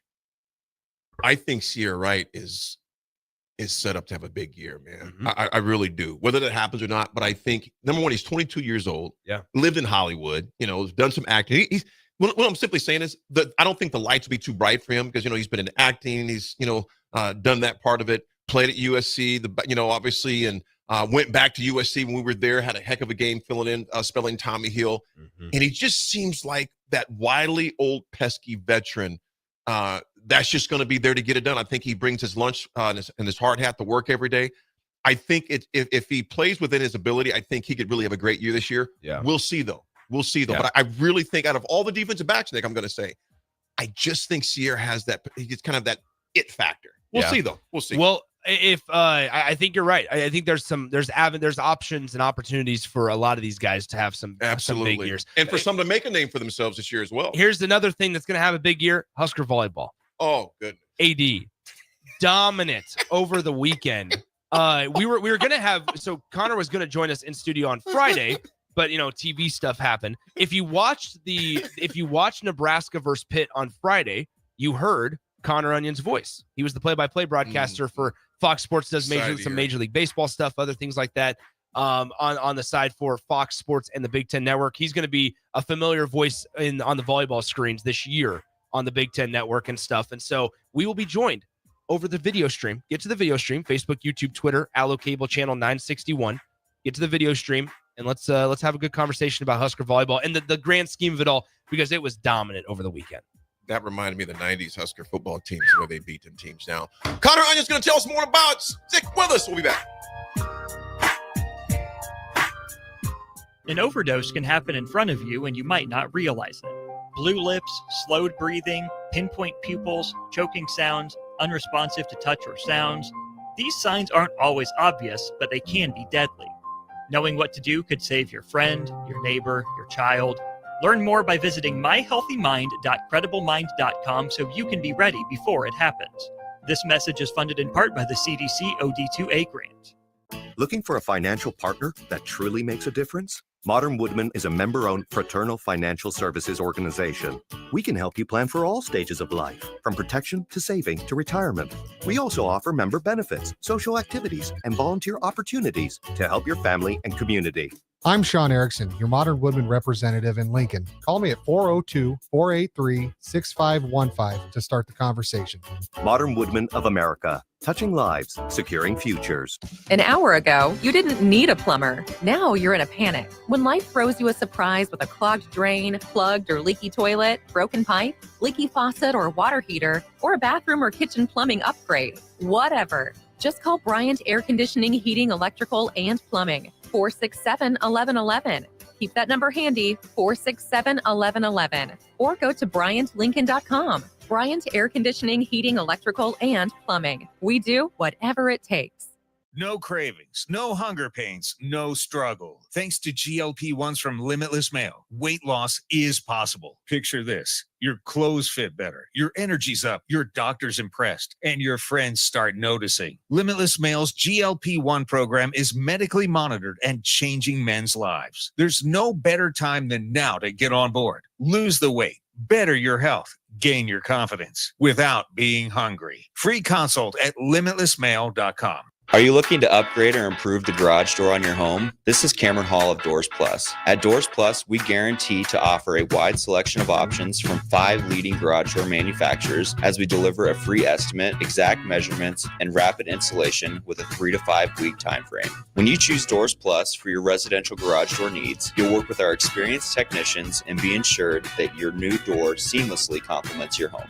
Give us a call at 402-590-5800 or visit us online at DoorsPlusLLC.com. Doors Plus, garage doors and more. Lincoln's go-to for fun isn't new. It's a place that's been a staple of the city for years and is only getting better. Matson's Bowling and Billiards always has open bowling available with no long lines, unlike other centers. They have live music almost every weekend and great food at EJ's Bar and Lounge, with seating for 150 people. They have popular meals like the EJ Burger, pizza for the whole family, and famous EJ's Wings. Contact Sarah to book a party for friends, coworkers, or family at Matson's Bowling and Billiards just south of 48th and Holdridge. Advanced Medical Imaging is hosting their 3rd annual Breast Cancer Awareness Walk on October 11th at 7601 Pioneers Boulevard. Hear inspiring stories from survivors, enjoy local food truck vendors, a live DJ, and other family-friendly activities as we unite to bring awareness about breast cancer. Check-in begins at 8:30 a.m. with the walk starting at 9. Register your team today for Advanced Medical Imaging's 3rd annual Breast Cancer Awareness Walk online at amimaging.com. Let's walk for those we've lost, for those still fighting, and for a future without breast cancer. MWR is dedicated to building attractive, affordable steel buildings that exceed your expectations. From commercial to residential to agriculture storage, steel buildings are cost-effective, attractive, and versatile. Plus, they're a lasting investment and an ideal choice. MWR uses Sentinel Building Systems out of Albion and can service you all over the state and region. If you have interest in a steel building, post-frame building, or fencing, give MWR a call today at 402-980-5273 or go to mwrbuildingandfence.com. If the power is out, traffic lights might be too. If you come across a dark intersection, treat it like a four-way stop. See more tips at les.com/safety. When the clock strikes 0 after every Nebraska football game, there's only one place to go for instant coverage. Tune in for the Husker After Party Postgame Show on 93.7 The Ticket for each game, win or lose. Call in with all your takes or text the show at 464-5685 and hear quotes from the players and coaches too. It's the Husker After Party Postgame Show, sponsored by Anderson Ford and Vinny Krikak of State Farm Insurance. Feeling off lately? Struggling with your mental well-being can make everyday life harder, and it can also increase the risk of substance use. Early support can make a big difference. Visit myhealthymind.crediblemmind.com and take the free mental health check-in assessment. In just a few minutes, you'll get non-judgmental feedback, local resources, and next steps to help you feel more in control and supported. This message is funded in part by the CDC OD2A grant. Now back to The Drive with Aaron Davis and Nick Sainert, sponsored by Doors Plus on 93.7 The Ticket and theticketfm.com.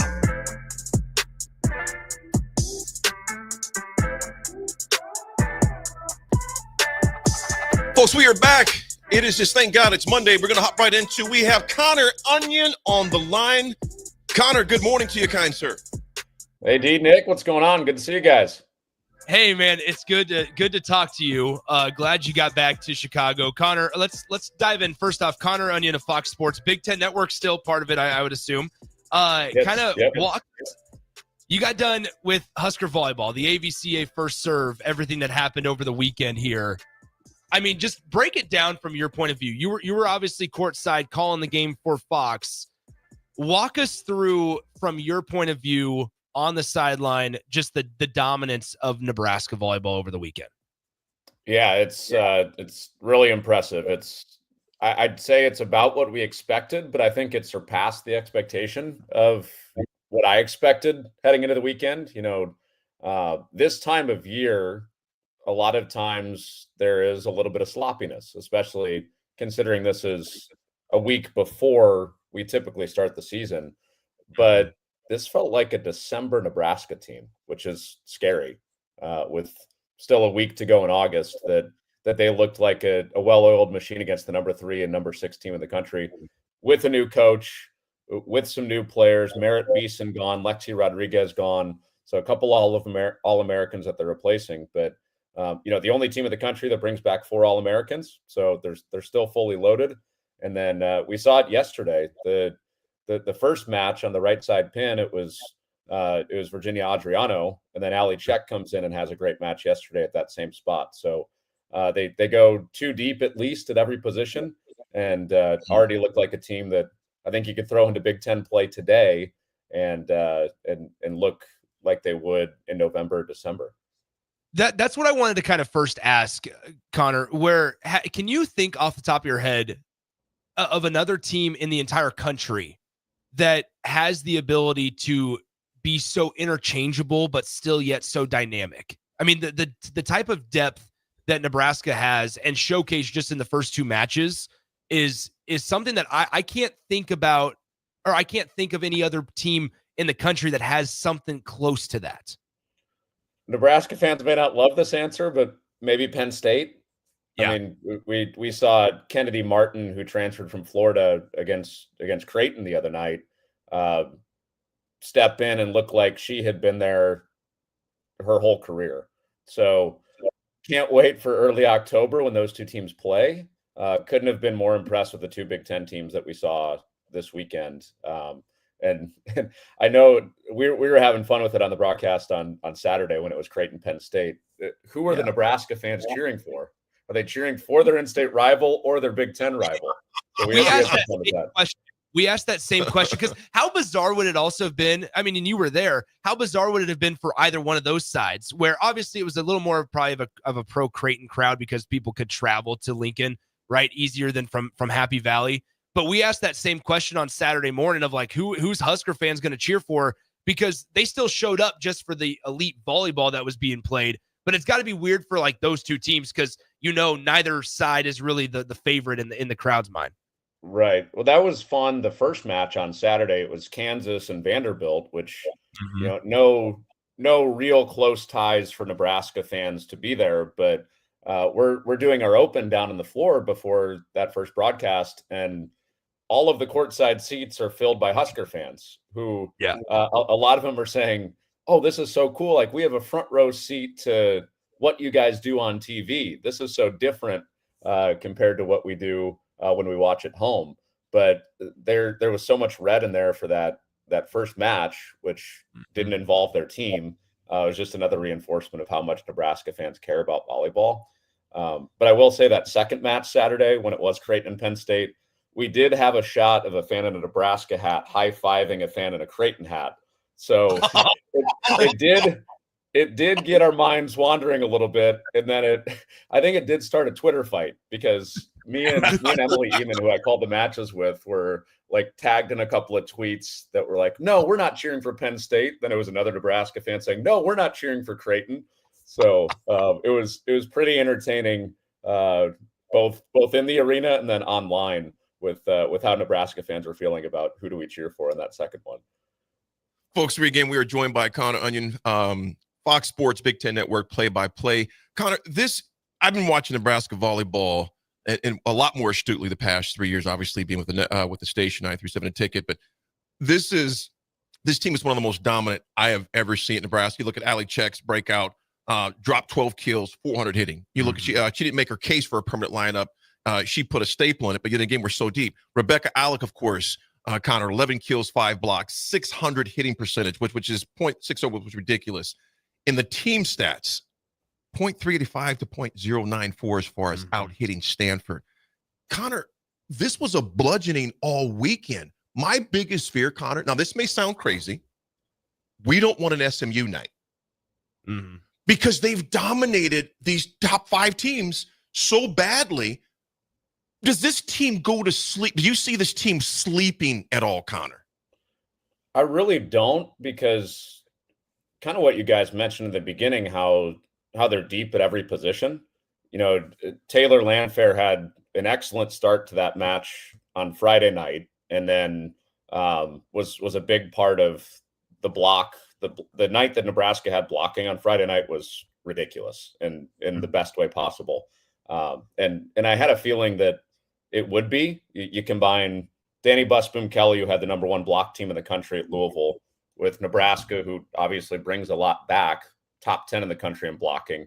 And you just have this superpower of a blocking philosophy and blocking personnel that showed up in a huge way in that pit match. But Taylor Landfair was a part of that. But then you also have Terea Sigler, freshman, who's playing in the backcourt for her and plays the same position at outside hitter. So it's not like Taylor Landfair or Terea Sigler can just say, "Let me walk into the gym and the starting role is mine." So I can't really see that happening with Nebraska because of what they've created in their own gym, and that's very healthy competition. Let's talk, Connor, about the middles real quickly, because I think that we saw the difference yesterday. Although you guys didn't have the game yesterday, but we were still paying attention to it, where when Nebraska is able, or any program at the college volleyball level is able to effectively set middles, and Nebraska has two really good ones, obviously, in Andy and Rebecca Alec. What does that do for the offense on the outside, closer to the pins? Yeah, I mean, it means that Harper Murray might have, in some cases, like we saw Friday and Sunday, an open net, which is crazy.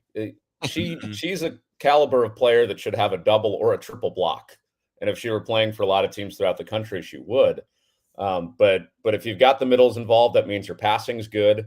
That means that the middle blocker on the other side of the net can't cheat out to Adriano or Czech on the right pin, or Harper Murray or Taylor Landfair on the left pin, and it creates the one-on-ones. And I do think this is going to be something to watch the next few months.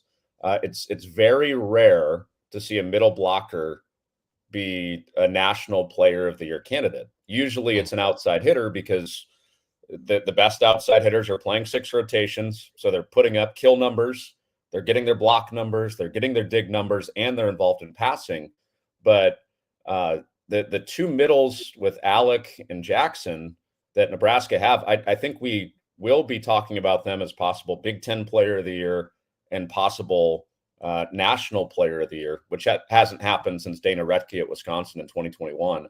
And that was a rarity at the time, that a middle was dominant enough to be the National Player of the Year. But I think these middles are that good with what they showed the past couple of years and what they showed this weekend. You know, Nick and Connor, you look at the balance and depth of Nebraska. And so I'm going to ask you this and then kind of get your response. Harper Murray, 10 kills, 9 digs. Bergen Riley, 36 assists, 9 digs, 4 kills, 3 blocks. Lainey Choboy and Olivia Mock, 12 digs each, locking down the back row. When you have that many contributors, Connor, how do you plan against Nebraska? I really don't know. It's really hard to answer that question, because it is really hard to figure that out. That's another thing we didn't talk about, was the libero competition. You know, we got a chance to meet with Danny Busman Kelly shortly before the match the other night, and you know, I think she had reiterated this to the local media as well there in Lincoln, but it stresses her out a little bit to try to figure out the lineup. Sure. And that libero spot was the two players that put up really good numbers last year, side by side with Lexi Rodriguez, with Choboy and Mauk. But you know, you have the steadiness of Mauk, you have the highlight reel digs and the energy of Lainey Choboy, and they're both going to be on the court a lot. But how do you plan? I don't know. I'm sure at some point there's going to be a match where somebody sort of cracks the formula, and maybe it's somebody in conference that's seen him a bunch. But you also have to match the talent, which I think only a few teams in the conference and in the country can do that. So it's a real scary proposition to try to answer that question. Got Lipscomb on Friday night. Don't sleep on Lipscomb. Yeah, we'll see about that one. Now, Connor, we're joined by Connor Onion, Fox Sports and Big Ten Network broadcaster. Now, Connor, let's talk big picture, Big Ten Conference picture.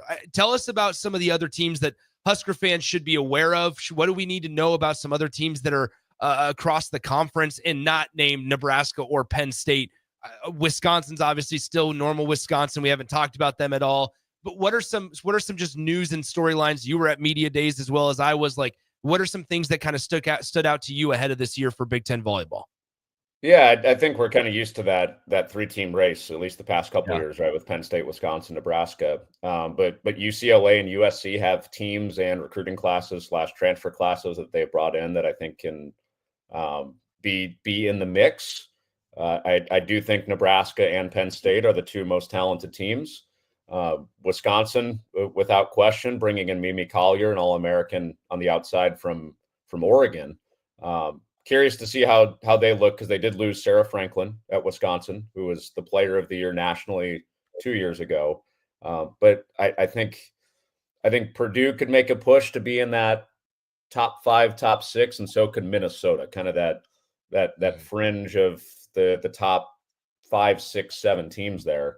But I do think at the end, October 3rd and then Thanksgiving weekend, Nebraska, Penn State, that's where it's going to get decided. And I'm so excited that they get to play twice. One's on national TV. That match at Rec Hall is on Big Fox again, and then Big Ten Network has it Thanksgiving weekend. But I think we're talking kind of similar to last year, where it's a 19-1 or 20-0 Penn State and Nebraska deciding the league, and maybe the number 1 overall seed in the NCAA tournament. It's so bizarre to think about. I mean, it's ridiculous just on how good some of these programs are. And especially, I mean, even Penn State went through a coaching transition a couple of years ago, and obviously everything that she went through off the floor last year, it was such a cool storyline, winning a national championship and everything there. Then obviously the legend John Cook moves on and Danny Busboom Kelly takes over, and it just looks like these teams just haven't missed a step. Like it's really fascinating to just watch from a program standpoint, just how seamless some of these transitions can be made at the volleyball level. Yeah. And Katie's story, Katie Schumacher-Colley's story is incredible. And she has been so gracious throughout all of this and sharing what's going on. Obviously, some of that, stays between her and her family, and it's been a difficult time, but also a thrilling time all at once. But yeah, with the on the court stuff, we saw it the other day in Lincoln when they played Creighton. Caroline Juravicius, former Husker, played on the right side for them last year. They bring in an All-American right side that could have just been a straight up replacement, but then she makes the switch over to the left pin and passed well, hit well, and fit right in a new role. So kind of similar to what Nebraska has done in adapting to life without Merritt Beeson and Lexi Rodriguez. Penn State's done the same. So I do think it's, they're on that parallel path to see each other twice this year, and I can't wait. Where does Lincoln, I mean, how good was Lincoln to host a tournament like this? Now, obviously part of it's going to be played up in Sioux Falls later on today and stuff, but in terms of, you've visited Lincoln multiple times, whether it's for football, for it's basketball, whatever it is, baseball, volleyball, like through it all, how good of a spot was it to start the volleyball season for the AVCA First Serve? So usually when I'm in the big crowd in Lincoln and Nebraska fans show up like they do, there's typically an emotional hangover the next day for me personally. So I can only imagine what it's like for the other team to actually be on the court or on the field in the arena. It's just so much fun because you come into town, you walk around Haymarket to get dinner, whatever it is, people want to talk about it. And that doesn't happen everywhere. And then you go to the match the other night, the red carpet's rolled out, fans are there like 4 hours before. It was hard to get an Uber to our production truck because there's so many people walking around, and it's just a sea of red out there on the streets. So that strikes me every time, and I kind of mentally prepare myself for that before I come to Lincoln, is that there's going to be so much energy around. But without question, every time I'm there, whether it was the stadium match and there were 92,000 there, or 15,000 plus there the other night, there's always that little bit of, man, I'm kind of tired the next day. And that's a good thing. That's something I'm grateful for, but I can't imagine what the other team feels like trying to navigate that on the field or on the court. We'll get you out of here in just a second. You were on the call for that stadium match. Like, where does some of these rank for you in some of your calls? Like, what's at the top of the list? If it's the stadium match, that's great. If it's a Major League Baseball game, that's great. Like, what's at the top of your list right now? Yeah, I was actually reflecting on that the other day, just thinking, oh my gosh, it's been 2 years since I was flying in here for the stadium match. I still think without question that's at the top of the list, the stadium match. And, calling my first Major League Baseball game is right there, is maybe a 1A to that. I don't mean to send Nebraska fans any type of way, but I also got to call the Colorado Hail Mary last year in Boulder. So that was a fun moment. But the stadium match, the fact that it was historic. The fact that the presentation of that went off so seamlessly too, with the drone show, and just the entire match day operation was so crisp. And it would have been very easy to kind of fold under that moment because it had never been done before. It's something I'll never forget. And it's another thing that people want to come up and talk about when I'm there in town. I think people have the same sentiment that we did as a crew, and that's something that will be, one or two on the bucket list, and we can check it off, even though we didn't know it was possible when we got into the sport as fans. Connor, just to play on this is the last question I have for you. I know you got to get rolling, we do as well, but all the places that you've been, you've seen a lot of things happening. You know what? I'm thinking you ought to write a book, brother. I'm thinking you ought to write a book. You know what? Name it Layers of the Game, Tears in the Eyes of Onion. I see what you there. Something like this. Those aren't tears. It's just onions. Places I've seen. Like the old, all the places you'll go, book. I mean, I joke, but also mean it seriously in that you've seen some monumental, amazing things. And there's times, obviously, I've been spoken, in front of 90,000. I've spoken to some arenas, but not like that. But I'll come back and decompress, and I'll write in my journal just to kind of capture that moment. And when I go back a few years and look at it, I can literally place myself back in that arena, back in that room of what it was like. But just something to consider, because you've seen a lot of things that a lot of folks, I think, would enjoy reading, brother. I appreciate you saying that. I'm a really fortunate guy, Aaron. And the sentiment that I echoed earlier of Nebraska fans having a big part of that, I think this weekend is up there, another reminder of how cool the job is. But also being on with you guys, that pun, that title you threw at me, I might need to hire you as my official onion pun writer if I do write this book. Behind Onion's eyes. There it is. All the layers. Hey, Connor, shout out to you guys for putting on a great broadcast on Fox on Friday and obviously on Saturday as well. I'm sure we'll see you down the road. You stopped into the mill here when you were in town. Is that right?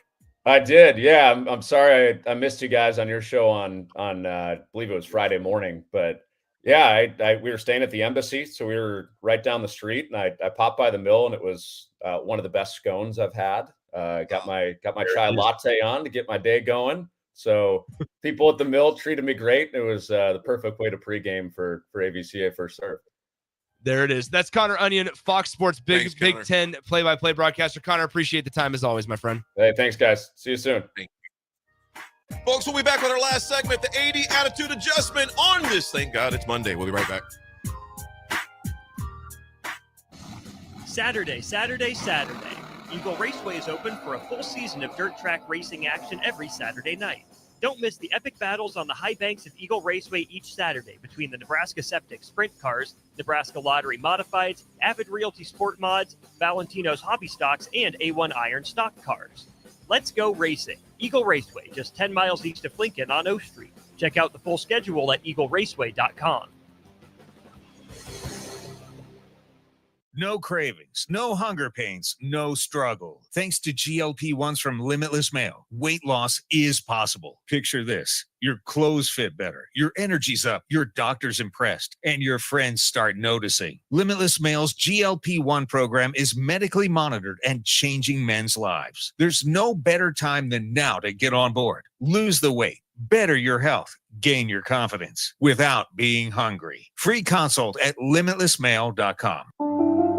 Sometimes it's hard to know if substance use is becoming a problem, especially when it becomes part of daily life or social routines. Take the free assessment, Is Your Substance Use Harmful, at myhealthymind.crediblemmind.com so you can understand your risk.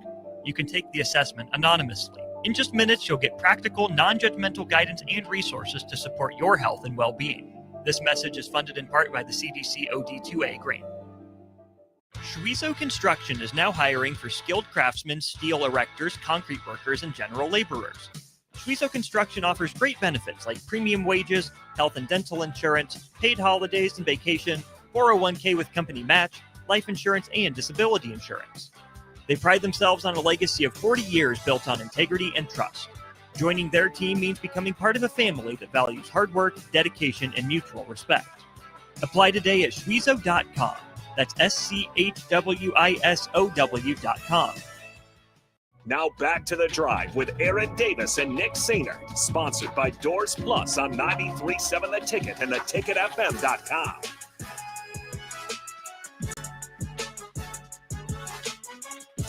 Three more sleeps. I want to thank Connor Onion again, man. The guy has seen a lot of stuff. Always, Nick, thanks for lining that up, man. And definitely have him back throughout the year, especially for that matchup before Penn State.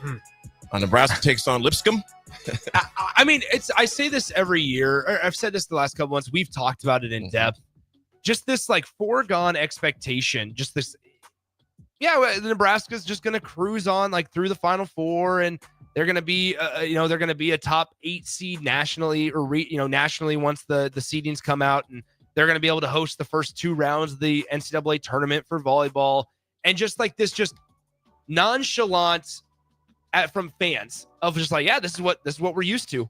Nebraska volleyball just dominating week in, week out. What was there? There was some statistic that I think ESPN flashed it on the screen yesterday, where it was like Nebraska's been ranked in the top 25 for like 638 consecutive weeks.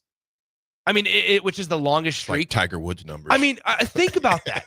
The last time Nebraska volleyball hasn't had a little number next to their name was over 640 weeks ago. That's insane. We're talking years, close to decades. Yeah, that's years. I mean, that's absurd. That's literally over 10-something years. That is absolutely insane to think about it that way. Really crazy when you think about it. I mean, I'm just kind of seriously, processing that real quick. 600. The statistic was like 638 weeks in a row to where Nebraska volleyball has been ranked inside the top 25. And I would love to break that down of like inside the top 10, because think about 20-something years. The teams that they lose to, if they were to lose to one, right? Like SMU was maybe somewhat an anomaly last year, but if they lose to like number 2 Penn State, they're not going to drop 11 spots in the rankings. They're going to drop to like 4th, and then they're going to work their way back up to number 1 like they always do, and we just sit by and accept it. I thought the coolest and the sweetest quote of the entire weekend from Coach Danny Busboom Kelly was yesterday after they beat Stanford. They swept Stanford. She goes, "This was not an anomaly. This is who we are." And I thought, hello. I mean, the confidence is just oozing, but it's not arrogance because they back it up. They back it up. I agree with you, Nick. It's not arrogance. They do back it up. Nebraska will take on, again, a small school out of Nashville, Lipscomb, small school on Friday. And you know Lipscomb's going, oh, man, what are we doing? What are we doing? And, the thing about it is, Nick, these are the games to where Nebraska's had to punish them and put them out early. Sure. Because on Sunday, they take on number 7 Kentucky at the Broadway Block Party. That's an 11 o'clock Sunday, 7 o'clock game. So they hit the road this week, and so it's going to be a big one for them. Folks, real quick for the 80 attitude adjustment is this. Monday can be just as exciting as Friday. Depends on what lens you see it through. That's why I say thank God it's Monday, because you know what? It's a clear slate, man. Clear week. Start again. Folks, thanks for riding with me and Nick. Ride with, I think Adam will be on next. I think Adam's from town. Yep. Definitely want to stay tuned to Character Chronicles, and stay tuned all day. It's The Drive. We'll talk to you tomorrow.